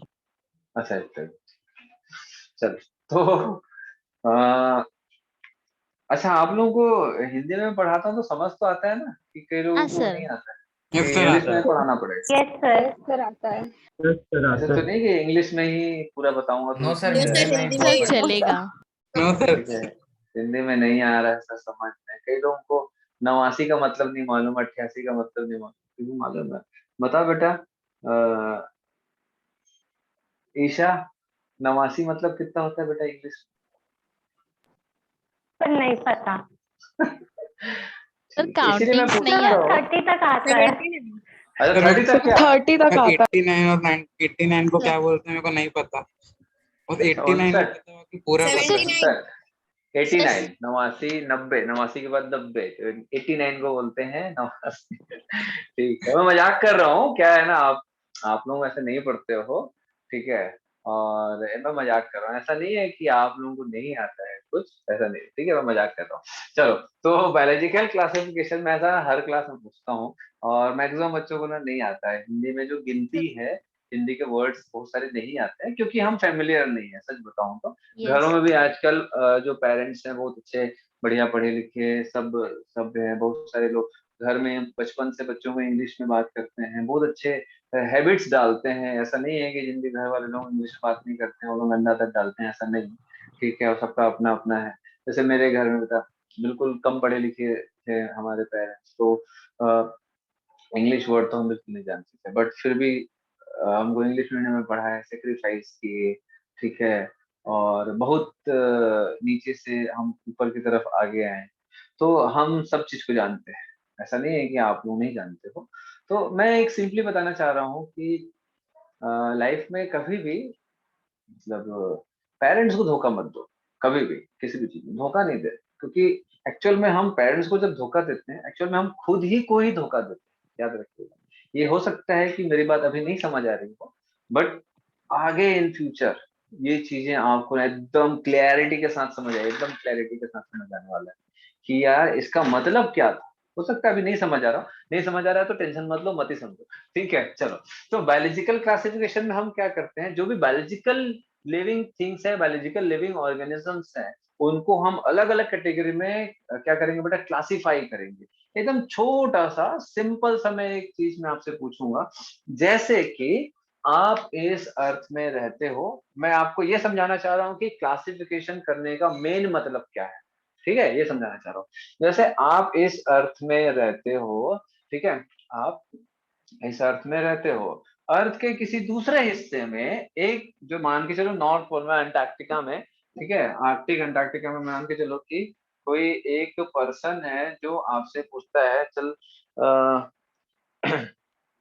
बताया बेटा, जय, अ, जय बताएगा कि आप कहाँ रहते सर रायपुर में ही। हो, बस खत्म, ठीक है, इससे ज्यादा नहीं पूछूंगा। फिर मैं पूछूंगा परवेश से, बता बेटा कि आप कहाँ रहते हो। सर आपसे अर्थ कोई, में मैं नहीं इंडिया। पूछूंगा, कोई ये बंदा है कोई अर्थ में किसी दूसरी जगह, वो आपसे पूछेगा कहाँ रहते हो, बताओ भाई। सर इंडिया में छत्तीसगढ़, रायपुर में। हाँ, ठीक है। फिर आस्था बताएगी कि मैं बोलूंगा कहाँ रहते हो। सर इंडिया में। हाँ, इंडिया में, वेरी गुड। बता भाई, अमन आपसे पूछेगा आप कहाँ रहते हो। अमन, इंडिया रायपुर में, ठीक है। तो इतने लोगों में से आप में से किसी ने भी सही जवाब नहीं दिया है, पूछो सर क्यों। मैं, हाँ, किस, हाँ बोलो। सर घर में।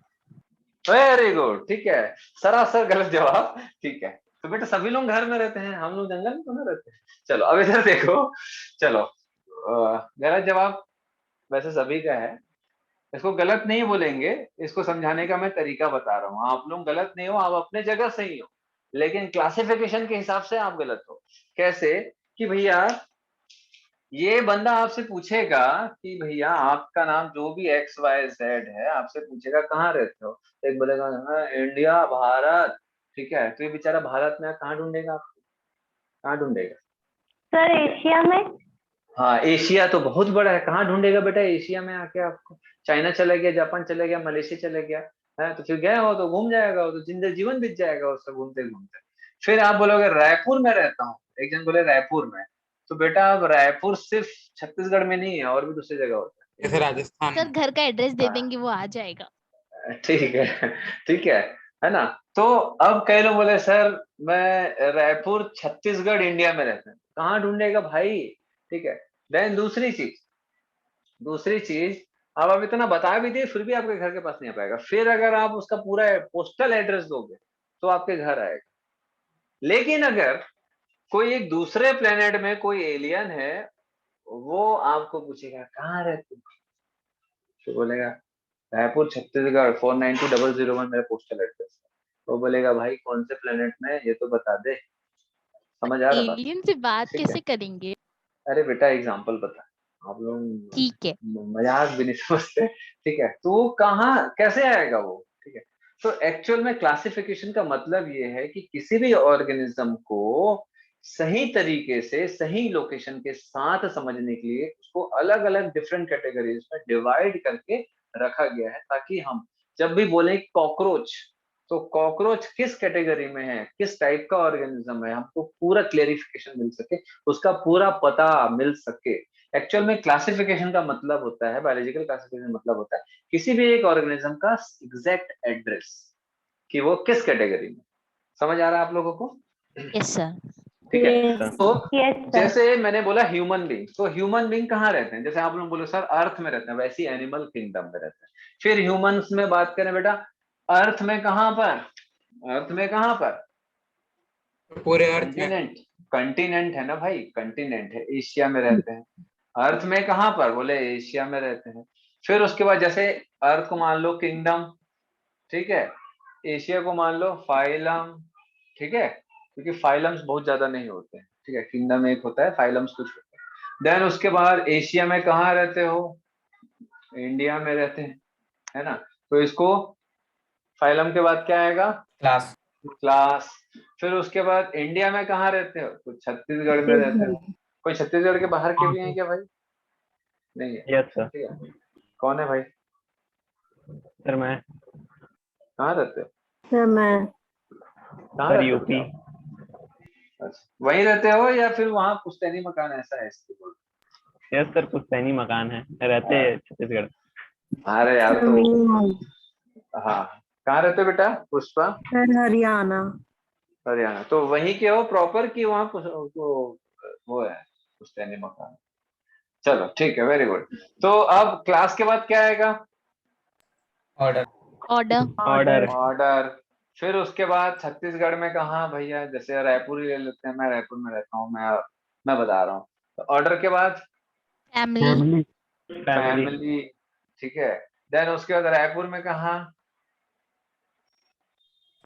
जैसे मान लो भैया कोई एक श्रीनगर है या देवेंद्र नगर है या शंकर नगर है, जो भी एक एरिया है, रायपुर में एक एरिया होगा, तो उसको अपन क्या ले लिए फैमिली के बाद, जीनस। जीनस।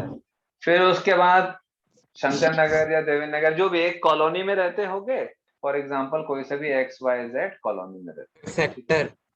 है, हाँ, एक सेक्टर में रहते हो, जैसे कोई एक सेक्टर में रहते हो, ठीक है, तो सेक्टर 1 2 3 जो भी गली नंबर ये है। जीनस के बाद क्या आता है, species. Species.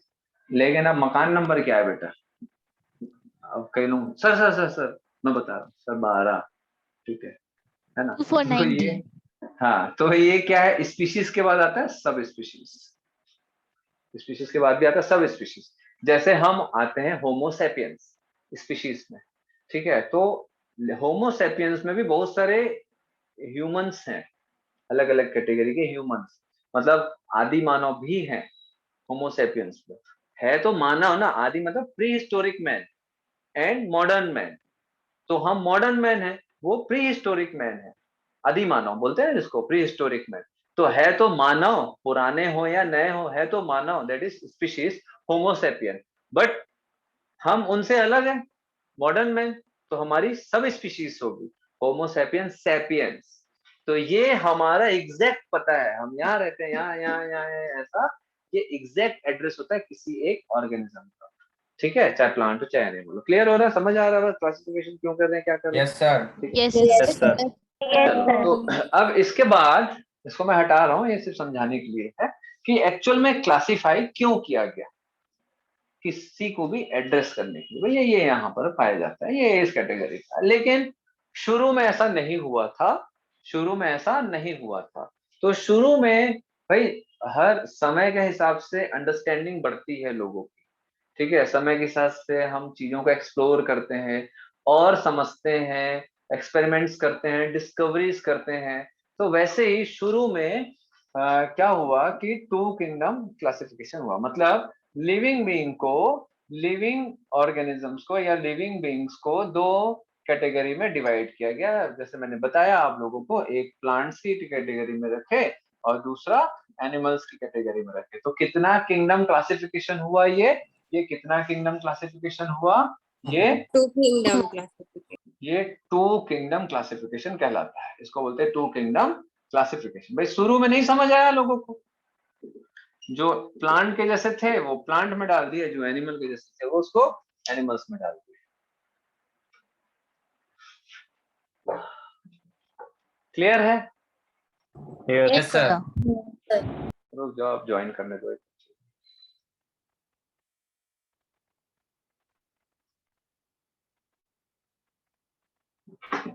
Sir video of हो गया। हाँ हाँ बेटा।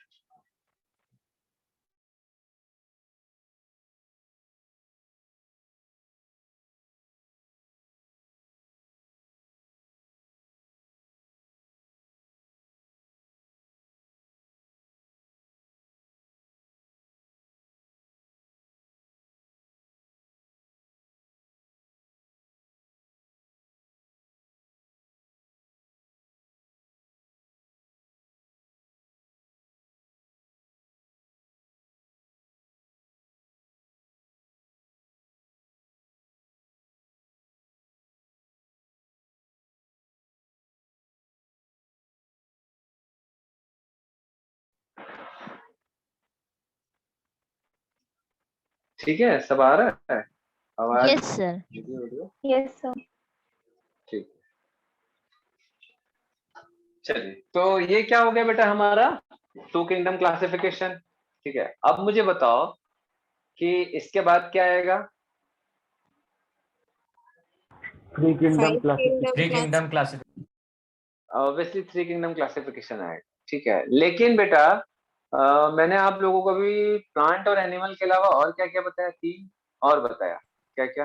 मोनेरा, मोनेरा, फंगाई, प्रोटिस्टा और मोनेरा। हाँ ठीक है, तो इसका ये मतलब है कि बाकी फंगाई, प्रोटिस्टा, फंगाई जो बैक्टीरिया है, इनको भी इन्हीं में से किसी एक में रखा गया होगा। बोलो, है कि नहीं? Yes sir. Yes sir. है ना भाई, इनको किसी एक में रखा गया होगा। तो अब देखो, इसके बाद थ्री किंगडम आएगा। तो थ्री किंगडम में क्या होता है?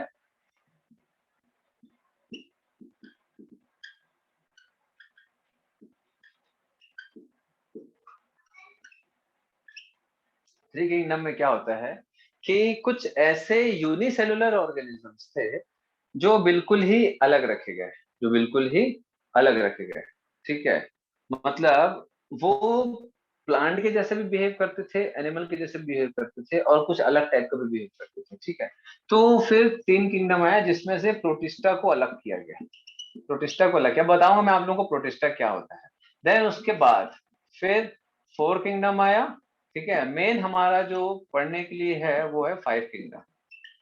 मेन जो आप लोगों के स्कूल में या फिर जो नीट में क्वेश्चन आता है वो फाइव किंगडम से आता है। ठीक है, आर.एच. विटेकर ने फाइव किंगडम क्लासिफिकेशन प्रपोज किया जो आज भी चल रहा है, और आगे बहुत सारे क्लासिफिकेशन होते रहेंगे। मैं आपको बता रहा हूँ, ऐसा नहीं है कि सर टू के बाद थ्री आया, थ्री के बाद फोर आया, फोर के बाद फाइव आया, उसके बाद नहीं, सिक्स किंगडम भी आ चुका है। बट मेनली आपको को जो पढ़ना है आपके जो सिलेबस में जो इम्पोर्टेंट है, जो अभी तक एकदम एग्जैक्टली माना गया है, वो फाइव किंगडम है।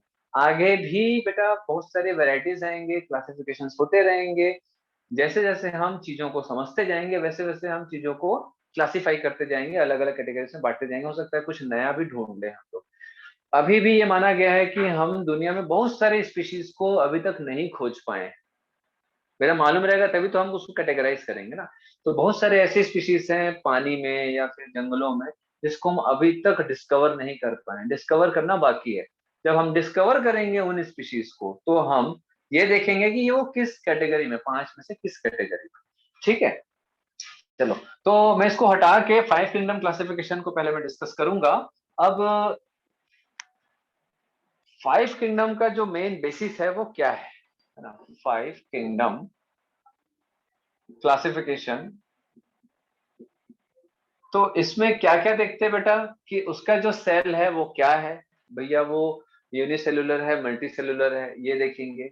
देन जो सेल है उसमें न्यूक्लियस है कि नहीं है वो देखेंगे, उसके बेसिस पर डिवाइड करेंगे। ठीक है, देन उसके बाद उनमें टाइप ऑफ जो न्यूट्रिशन है, मोड ऑफ न्यूट्रिशन, किस टाइप से वो लोग न्यूट्रिशन लेते हैं, उसके कारण फिर हम डिवीजन करते हैं। ठीक है, उनका जो बॉडी का स्ट्रक्चर है, थैलस फॉर्मेशन है, उसके कारण हम चीजों को डिवाइड करते हैं। एक एक करके हम डिस्कस करेंगे। चलिए, तो 5 किंगडम क्लासिफिकेशन आप लोगों को मालूम है, मैं लिख रहा हूं।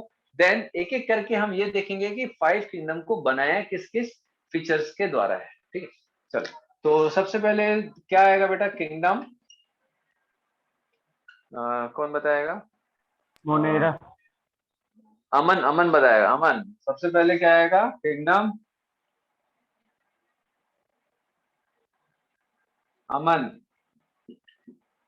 मोनेरा के बाद क्या आएगा? प्रोटिस्टा। Kingdom protista. ठीक है, देन उसके बाद रेणुका बताएगी। प्रोटिस्टा के बाद क्या आएगा? हाँ, फंगाई। ठीक है, इतना बेटा आप लोग क्लास 10 में ही पढ़ते हो। Sanyogita, kingdom, Pushpa, sir Plantae kingdom. Hemant, Plantae, Hemant. इसके बाद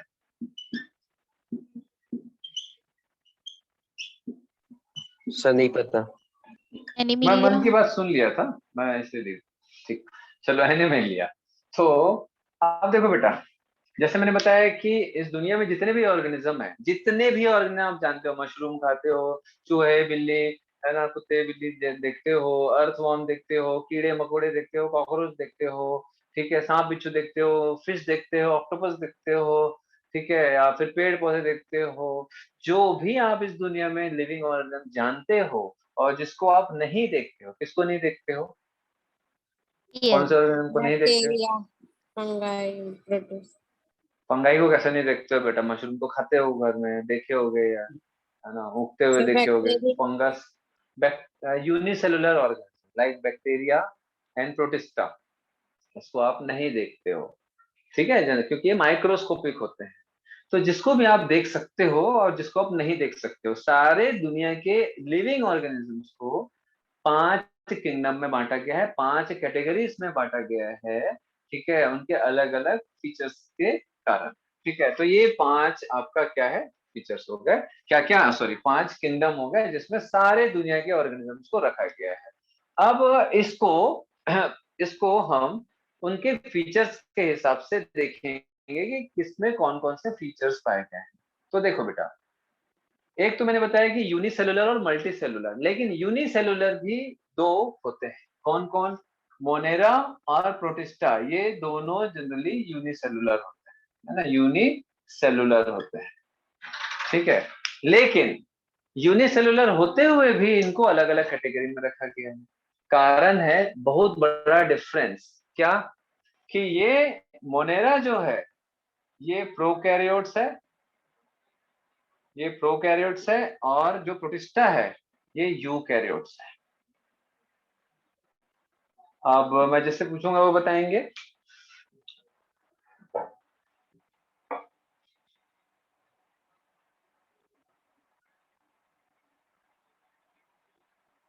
रिद्धि बताएगी क्या होता है बेटा प्रोकैरियोट्स? विदाउट न्यूक्लियस वाले सेल। Without nucleus. हाँ, चलो बताओ भाई विश्वा, यूकैरियोट्स क्या होते हैं?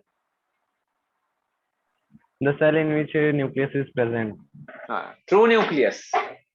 ठीक है, तो प्रोकैरियोट्स वो होते हैं जो विदाउट न्यूक्लियस, और इसको बोलते हैं नॉट ट्रू न्यूक्लियस, क्योंकि न्यूक्लियस जैसे स्ट्रक्चर होता है बट वो न्यूक्लियस नहीं होता। ठीक है, यूकैरियोट्स वो होते हैं जिसमें ट्रू न्यूक्लियस। अब ये ट्रू और फॉल्स का क्या कॉन्सेप्ट है?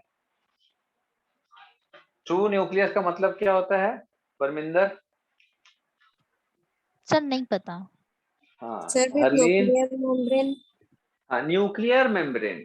ठीक है, ट्रू न्यूक्लियर मेम्ब्रेन अगर होगा, ठीक है, न्यूक्लियस में न्यूक्लियर मेम्ब्रेन होगा तो वो ट्रू न्यूक्लियस है, और ट्रू न्यूक्लियस वाले को यूकैरियोट्स बोलते हैं।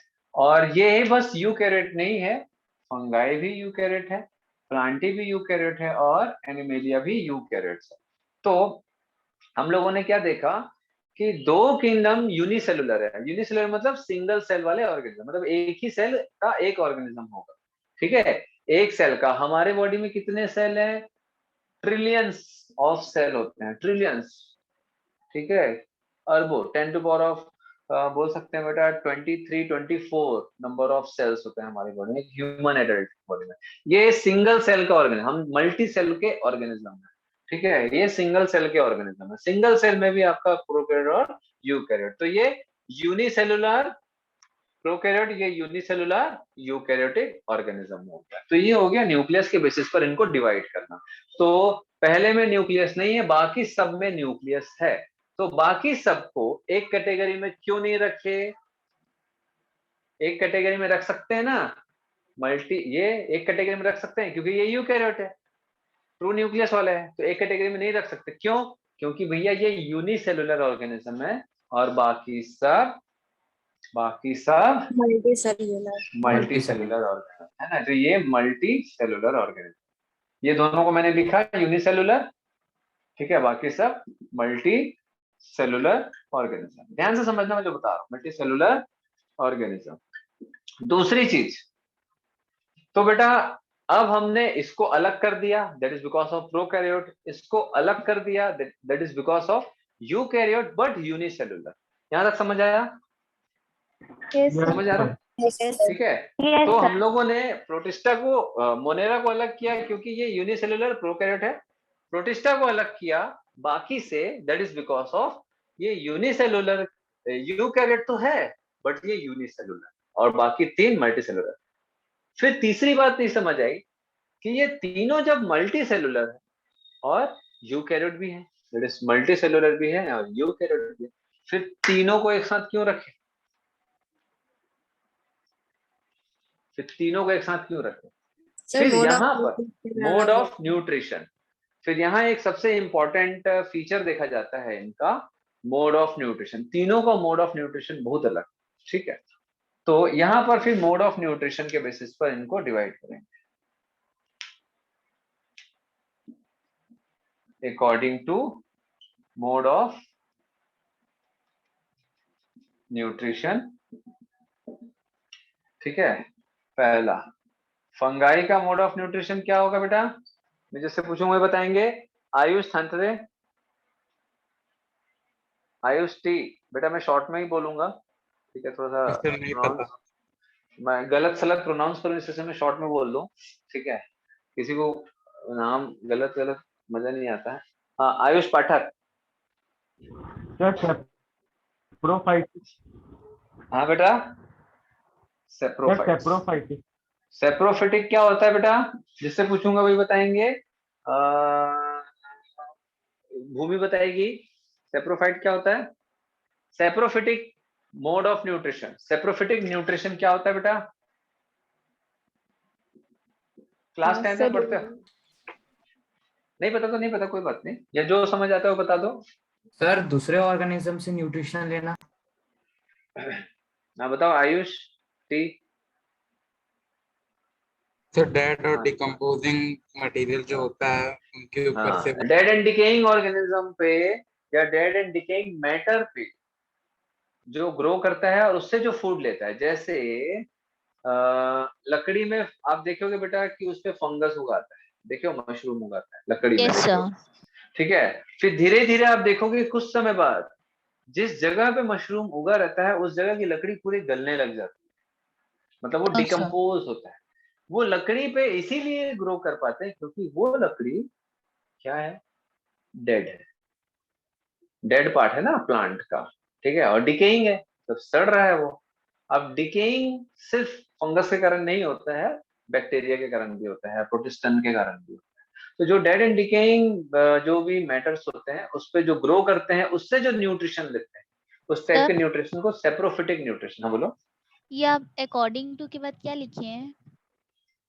According to mode of nutrition. Okay sir. पूछ लिया करो बेटा। हाँ, according to mode of nutrition, ठीक है। ये हो गया डेड एंड डिकेइंग मैटर पे ग्रो करना एंड उससे न्यूट्रिशन लेने के जो प्रोसेस है उसको क्या बोलते हैं, saprophytic type of nutrition. Then उसके बाद हम आते हैं प्लांट टी में। तो प्लांट टी का मेन जो मोड ऑफ न्यूट्रिशन है, ठीक है, वो क्या होगा बेटा? मैं जिससे पूछूंगा वही बताएंगे। चलो चीनू बताए, चीनू चीनू बता बेटा, Chinu. Parasite. Parasite, plant parasite मतलब प्लांट अपना खाना कैसे लेता है बेटा, मतलब फूड कैसे इंटेक करता है, वो मैं पूछूं। किससे पूछूं? Lucky. Yes sir. Plant sir का वो मोड ऑफ न्यूट्रिशन सर वो खुद से बनाते हैं, किसी पे डिपेंडेंट नहीं रहते। क्या बोलते हैं बेटा उसको इंग्लिश में? Autotrophic nutrition. Autotrophic, autotrophic nutrition मतलब ऑटोट्रॉफिक, ट्रॉफिक का मतलब होता है एक्चुअल में न्यूट्रिशन का ही एक सिनोनिम होता है ट्रॉफिक, ठीक है ना? न्यूट्रिशन का ही एक सिनोनिम होता है ट्रॉफिक। ऑटो मतलब खुद से अपना खाना बनाना। फिर अब एक जन पूछेंगे कि कोई मेरे से पूछ सकते हैं, है ना भाई, जैसे विश्वम्बर मेरे से पूछा, सर खाना तो मैं भी बना लेता हूँ अपने लिए, कभी कभी मैगी भी बनाता हूँ, मैं पोहे बनाता हूँ, नहीं तो मैं भी सर, ऑटोट्रॉफिक हो गया। वो सिर्फ सनलाइट वाटर से यूज करके हाँ, फोटोसिंथेसिस के मेथड से मतलब बनाते हैं अपना खाना। वो खाना अपने बॉडी के अंदर ही बनाते हैं, अपने सेल के अंदर बनाते हैं, ठीक है। तो वो दैट इज ऑटोट्रॉफिक न्यूट्रिशन हो गया। ऐसा नहीं कि सर हम भी लोग घर में किचन में मम्मी बनाती है तो हम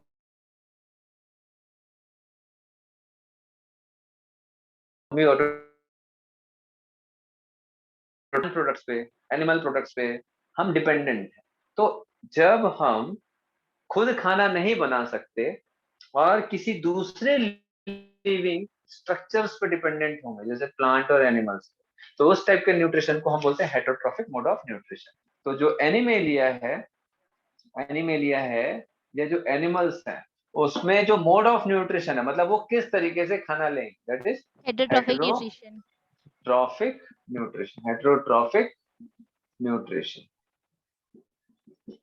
तो हम लोग डिपेंडेंट होते हैं किसी दूसरे के ऊपर, है ना? दूसरे जो भी हमारा जो फूड होता है वो किसी दूसरे पे डिपेंड, मतलब हम किसी दूसरे पे डिपेंडेंट होते हैं फूड के लिए, ठीक है। दूसरा कुछ भी हो सकता है, वो प्लांट हो सकता है, एनिमल हो सकता है, या फिर ये फंगाई हो सकता है, कोई भी लिविंग ऑर्गेनिज्म पे हम डिपेंडेंट हो सकते हैं। तो उस टाइप का जो मोड ऑफ न्यूट्रिशन होता है उसको हेटरोट्रॉफिक बोलते हैं। हाँ बोलो। सर हाँ बोलो। सर फंगाई भी तो पैरासाइट्स होते हैं। फंगाई पैरासाइट नहीं होते बेटा, पैरासाइट जो है वो हेटरोट्रॉफिक न्यूट्रिशन सर है, बुक में तो पैरासाइट लिखा है। ठीक है। पैरासाइट बेटा देखो, डेड एंड डिकेइंग मैटर उसका जो मेन मोड ऑफ न्यूट्रिशन है। पैरासाइट तो बेटा एनिमल्स भी होते हैं, पैरासाइट तो प्लांट्स भी होते हैं, प्लांट्स भी पैरासाइट होते हैं, एनिमल्स भी पैरासाइट होते हैं। ऐसा नहीं है कि सारे प्लांट्स जो हैं वो ऑटोट्रॉफिक होते हैं। कैस्कुटा, अमरबेल, ठीक है, बेस्ट एग्जांपल, वो फोटोसिंथेसिस नहीं करता है लेकिन वो प्लांट है, समझ आ रहा है? तो वो एक्सेप्शन है कि भाई वो पैरासाइट है। एनिमल्स, बहुत सारे एनिमल्स पैरासाइट, जैसे मच्छर क्या है, मच्छर क्या है, जो जुए होते हैं वो है ना, लाइस पैरासाइट है, लीच जो जोंक होते हैं वो पैरासाइट है। ऐसे बहुत सारे ऑर्गेनिजम्स पैरासाइट।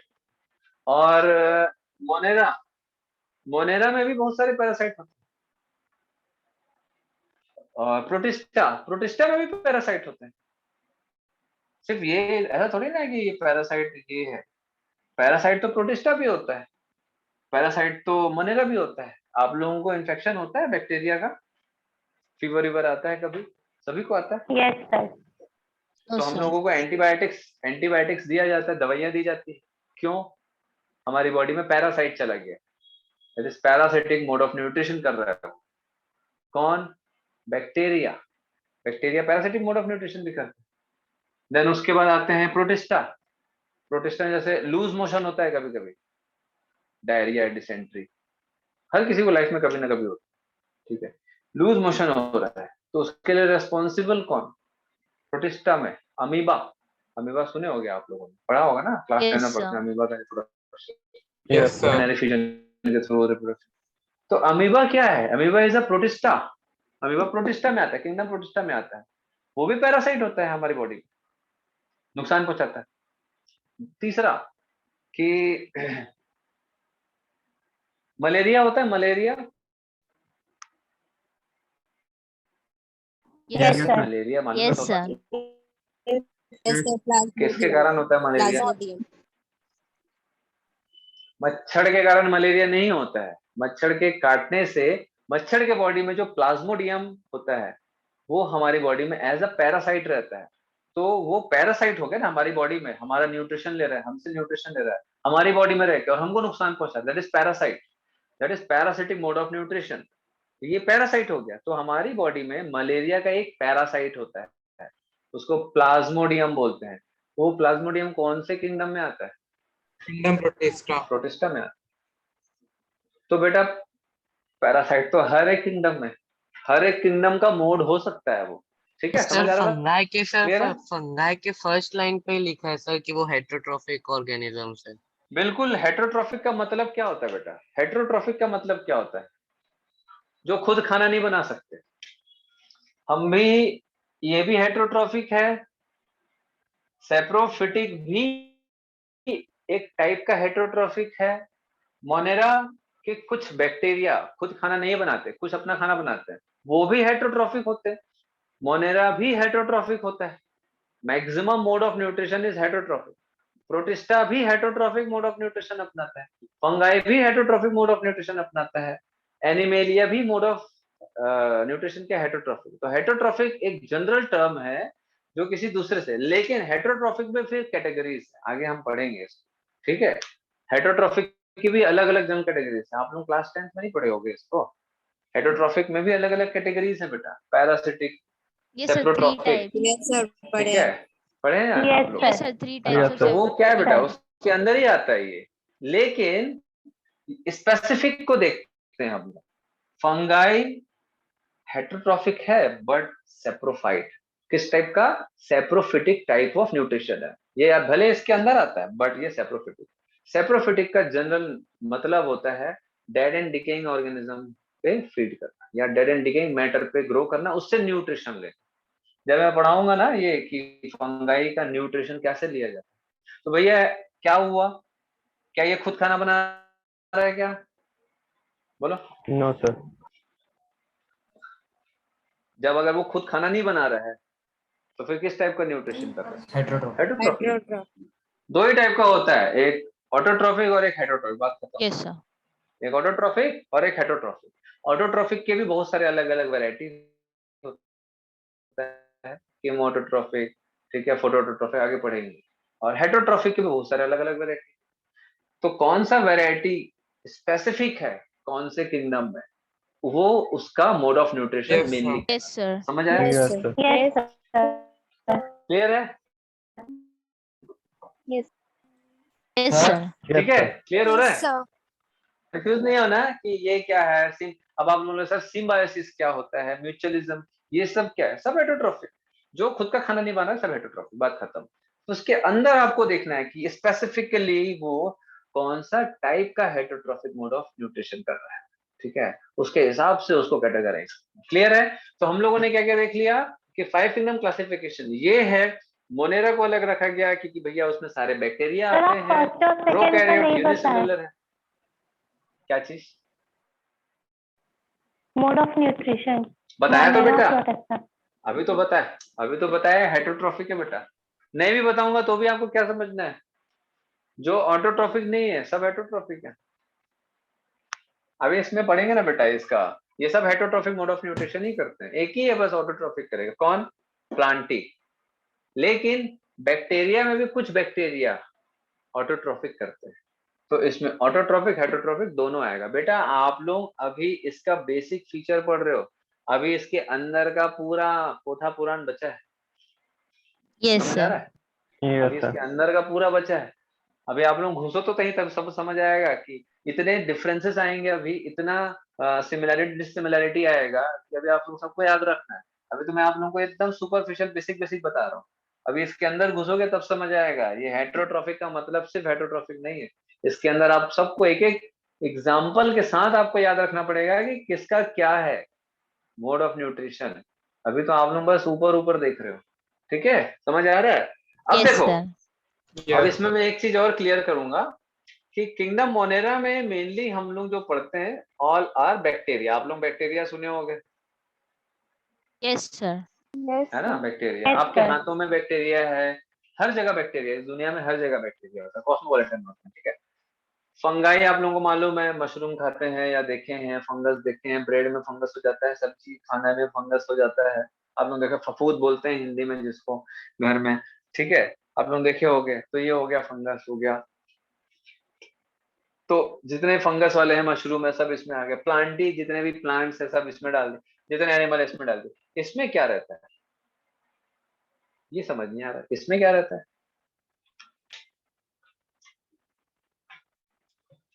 इसमें क्या रहता है? इसमें बैक्टीरिया है, इसमें पूरा फंगाई, फंगस वगैरह, इसमें पूरे प्लांट एनिमल, इसमें क्या रहता है?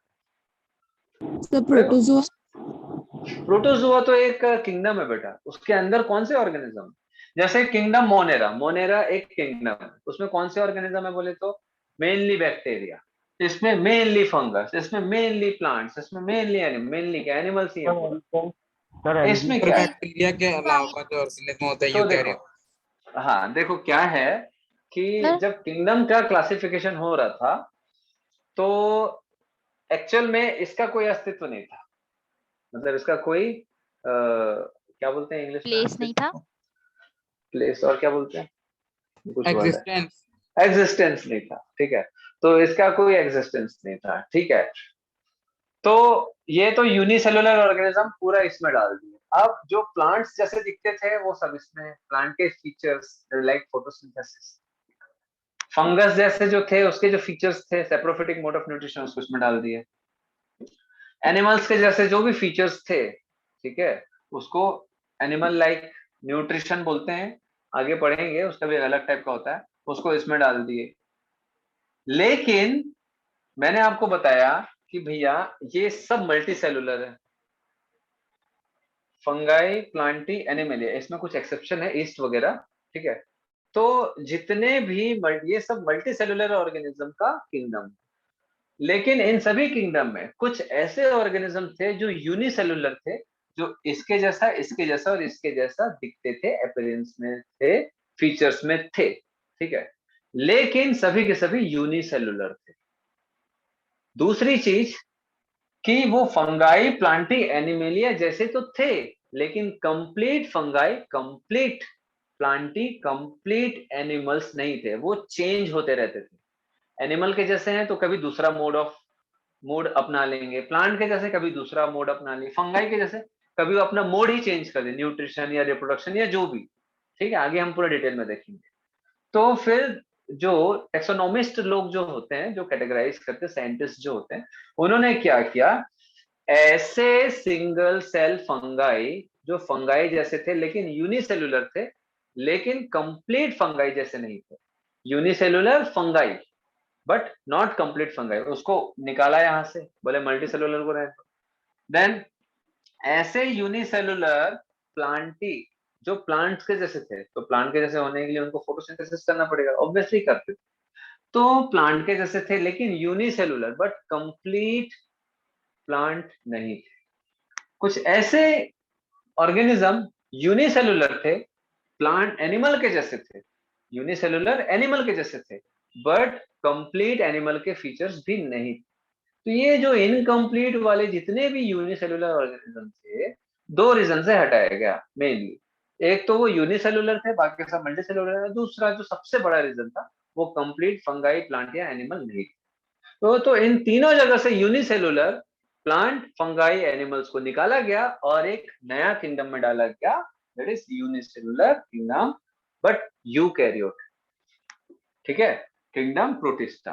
तो अगर मैं आपसे पूछूं तो प्रोटिस्टा में किस टाइप के ऑर्गेनिजम्स होते हैं? कोई भी? Unicellular, incomplete fungi, Plantae, Animalia. बस खत्म, ठीक है। Unicellular eukaryote, fungi like animal, sorry fungi like organism, plant like organism और एनिमल लाइक ऑर्गेनिज्म होते हैं किसमें? प्रोटिस्टा। क्लियर हो रहा है? समझ आ रहा है? क्लियर हो रहा है? Yes, protista sir. में कौन से टाइप के ऑर्गेनिज्म होंगे? ठीक है, यस सर। क्योंकि क्या होता है ना, कई लोग पूरा पढ़ डालते हैं, उसके बाद उनको यही क्लियर नहीं होता कि भाई प्रोटिस्टा में क्या है। आप लोग भी 10th में पढ़े होगे तो सोचोगे प्रोटिस्टा क्या चीज है क्या चीज। ठीक है, ये कुछ अलग नहीं है, ये इन तीनों का ही एक मिला जुला रूप है। क्लियर है बेटा? Yes sir. Yes sir. Yes चलो, तो अब नेक्स्ट क्लास से फिर सीधा हम मोनेरा चालू करेंगे, है ना?